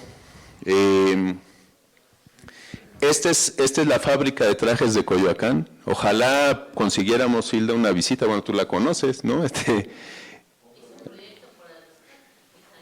¿Cómo?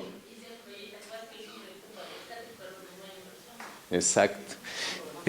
Se hizo una... Claro, ahí está Telma Lascano, que trabajó. Bernardo Gómez Pimiento es una propuesta para que se convirtiera en una especie de anexo, ¿no? Del anexo del Museo Frida Kahlo, que ahí está a la vuelta, ¿no?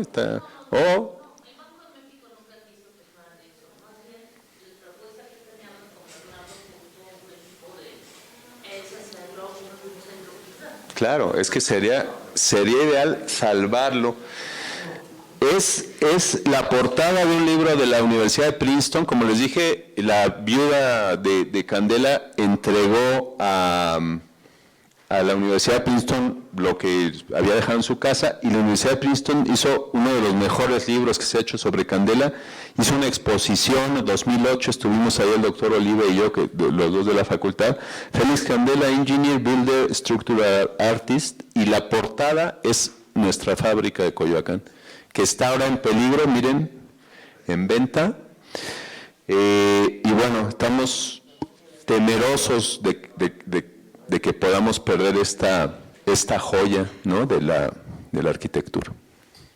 ¿No se puede solicitar que se declare patrimonio universal? Está catalogada y gracias a eso no se ha tirado, porque ya hubo un proyecto de hacer casas aquí, de tirarlo y hacer 12 viviendas, 12 residencias. Claro, es complejo porque es un edificio industrial metido en una zona residencial, pero por usos y costumbres. En 1954 era un páramo ahí que, bueno, se construyó esto y se ha mantenido gracias a eso.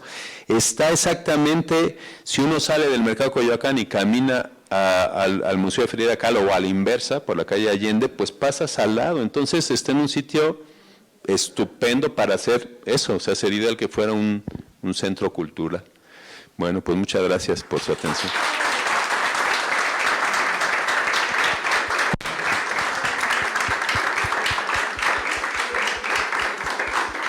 Padrísimo, felicidades, muchísimas gracias. Ahora van a venir las preguntas, padrísimo. No, antes de que dé la palabra. Me voy a sentar. Sí, por favor.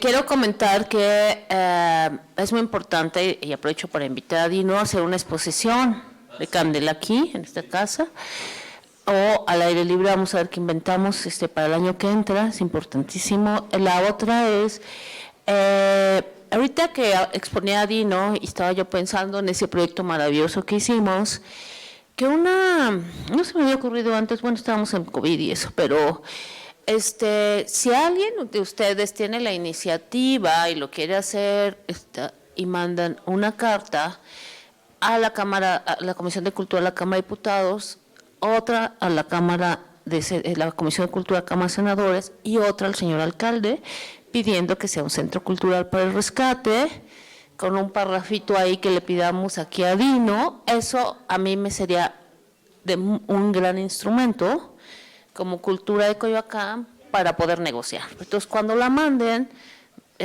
ojalá se organice alguien de aquí. Yo no puedo hacerlo, no puede ser una iniciativa de la propia dirección, tiene que ser una iniciativa ciudadana, firmada por varios y que me traigan copia, y con ese instrumento entonces sí podemos movernos y a ver si un día, es que además es un proyecto que iba a ser revisado por Dino, te hablé en aquel tiempo, pero ya en ese momento vimos que no había posibilidad queríamos que los dueños originales fueran, digamos, entraran como parte de la inversión y con inversionistas, pero como ellos no quisieron, ahí se murió el tema y ya no. Tenemos que regresar con ese proyecto contigo, desde luego, pero mientras no haya esas cartas, pues no se puede mover ni para adelante ni para atrás, ¿no? Entonces, pero sí, yo sí le veo posible, hombre, no es dificilísimo, pero no imposible, ¿no? Entonces, bueno, sin más, ahora sí vamos a las preguntas. Les voy a pedir, por favor, como estamos transmitiendo en vivo y esto queda grabado en la Biblioteca Digital de Coyoacán y en el canal YouTube, que digan su nombre y si tienen, si es arquitecto o algo, se quieren identificar, está bien, si no, solo con su nombre. Muchas gracias. ¿Me ayudas? Sí, exacto.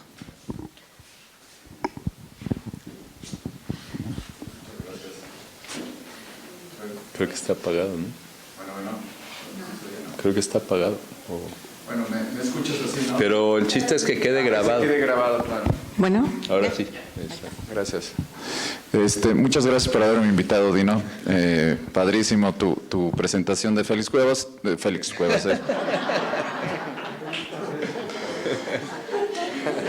Me traicionó el subconsciente. Estoy pensando en rescatar esta ciudad de cómo se está destruyendo, ¿no? Cada rincón. Félix Candela, desde luego.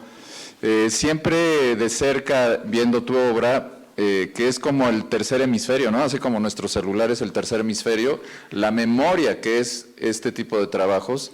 Soy Mauricio Sánchez, vengo de la UNAM, historiador, y me interesa muchas cosas, hay muchísimas preguntas, iba poniéndolas en mi cabeza, pero para no abusar y dejar también que otras personas participen, me interesa saber qué tanto de tu memoria de Félix Candela pudiste resguardar a la hora de grabar estas voces de estos arquitectos, si lo conservas tú.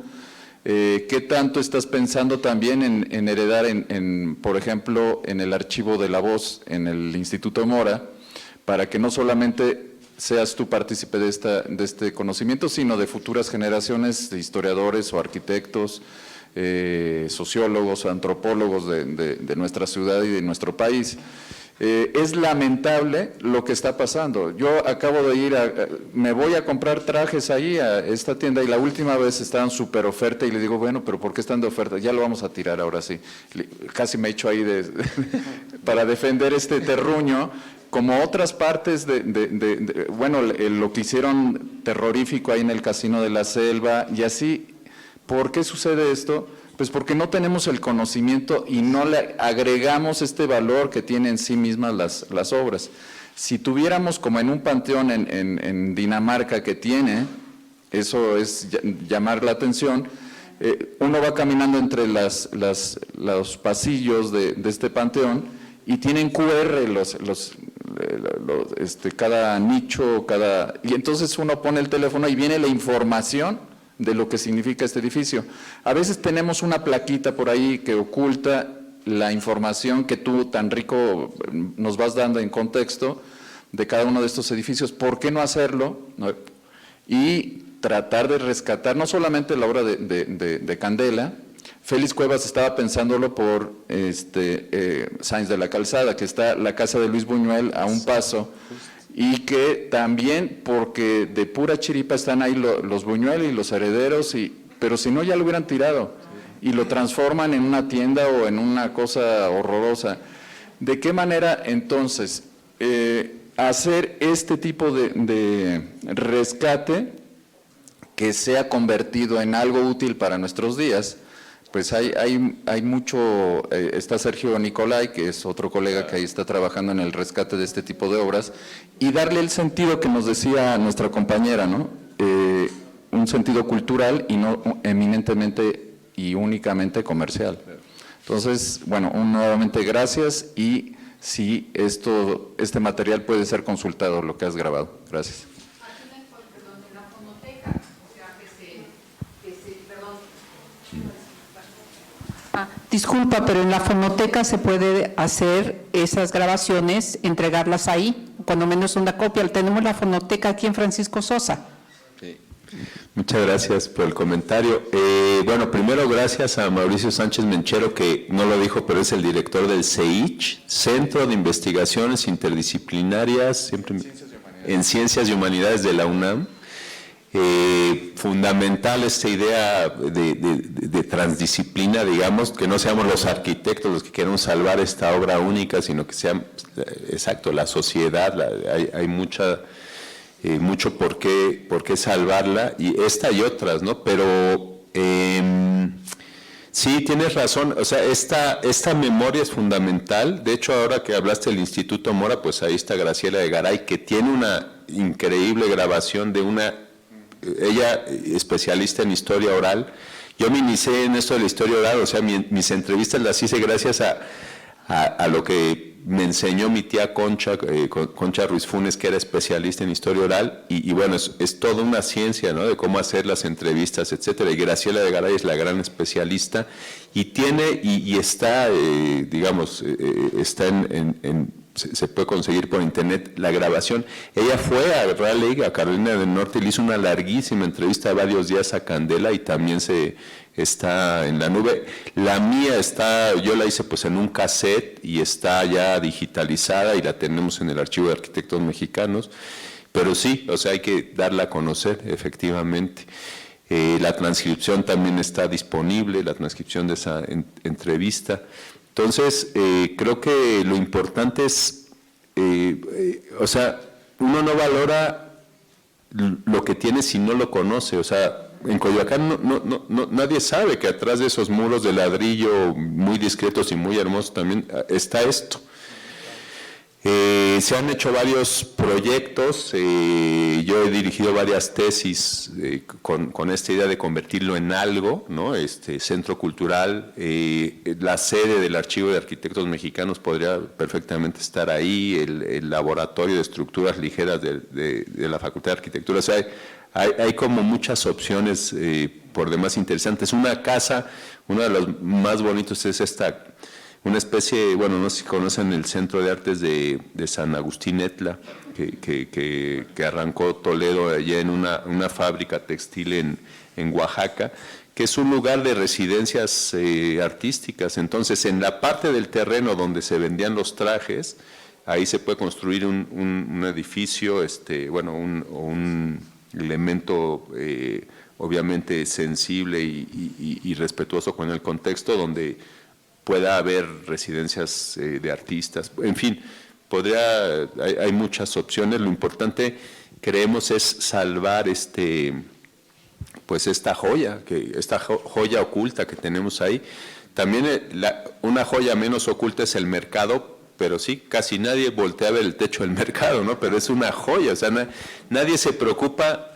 Tú solo volteas a ver el techo cuando estás incómodo o hace mucho calor en el interior o algo y dices, ¿qué pasa aquí, no? Pero cuando estás tan a gusto ahí en el mercado, pues no volteas a ver el techo. Entonces para valorar hay que conocer, y es muy importante esta labor de dar a conocer, en este caso, por ejemplo, Coyoacán. Coyoacán es el museo, pues aparte de las obras famosas que ya conocemos, de tantas cosas que tenemos, también es museo de estas obras del siglo XX, ¿no? Que son de la segunda mitad del siglo XX. 5 minutos. Ay, la clase de baile, ¿nos podemos quedar? Sí, ¿no? Buenas tardes. Me llamo Óscar Solares, estudié arquitectura en la Escuela Nacional de Arquitectura en la UNAM.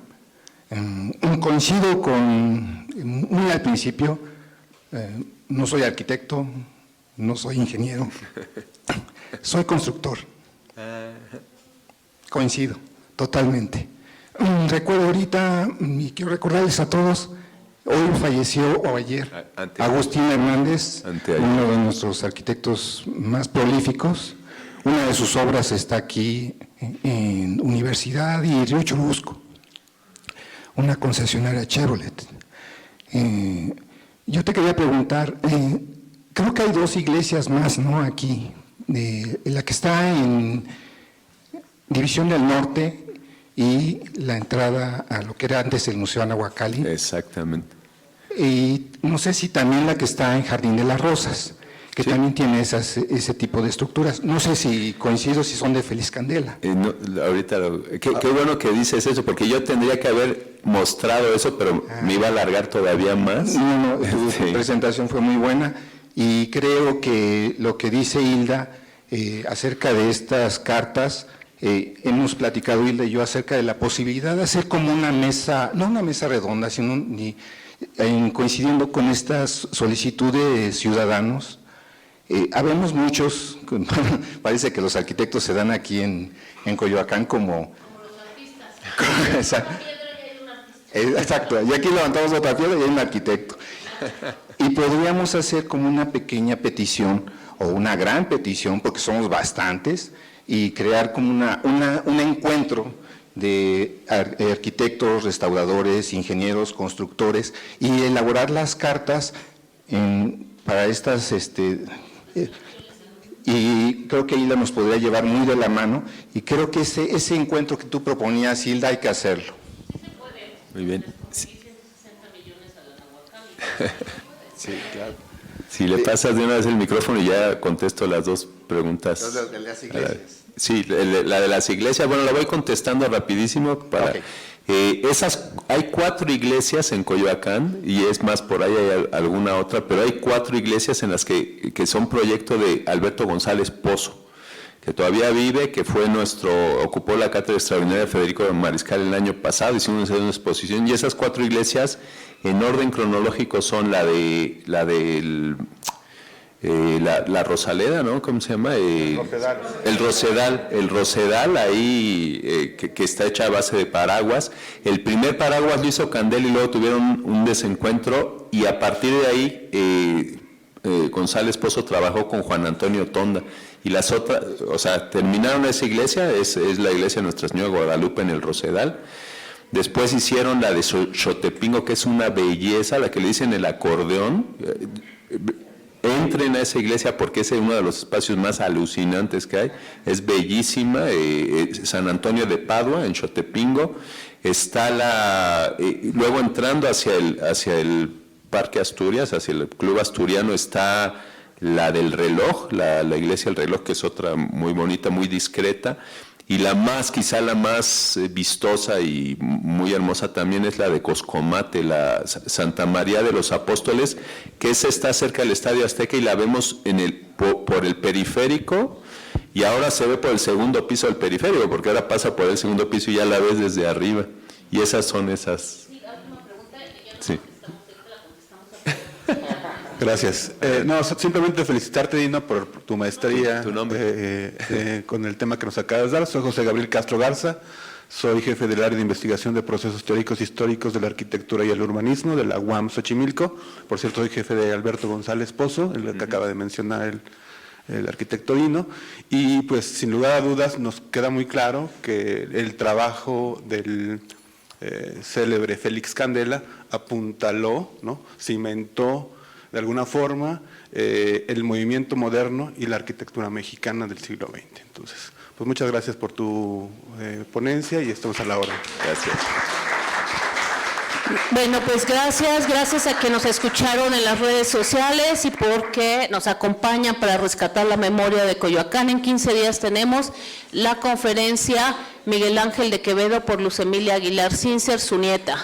Así que no se la pierdan. Aquí nos vemos a la 1 en 15 días. Hoy tenemos danza buto en la ofrenda de Coyoacán en Palacio de Cortés, un espectáculo de nivel mundial. No se la pierdan. Muchas gracias. Gracias, Dino.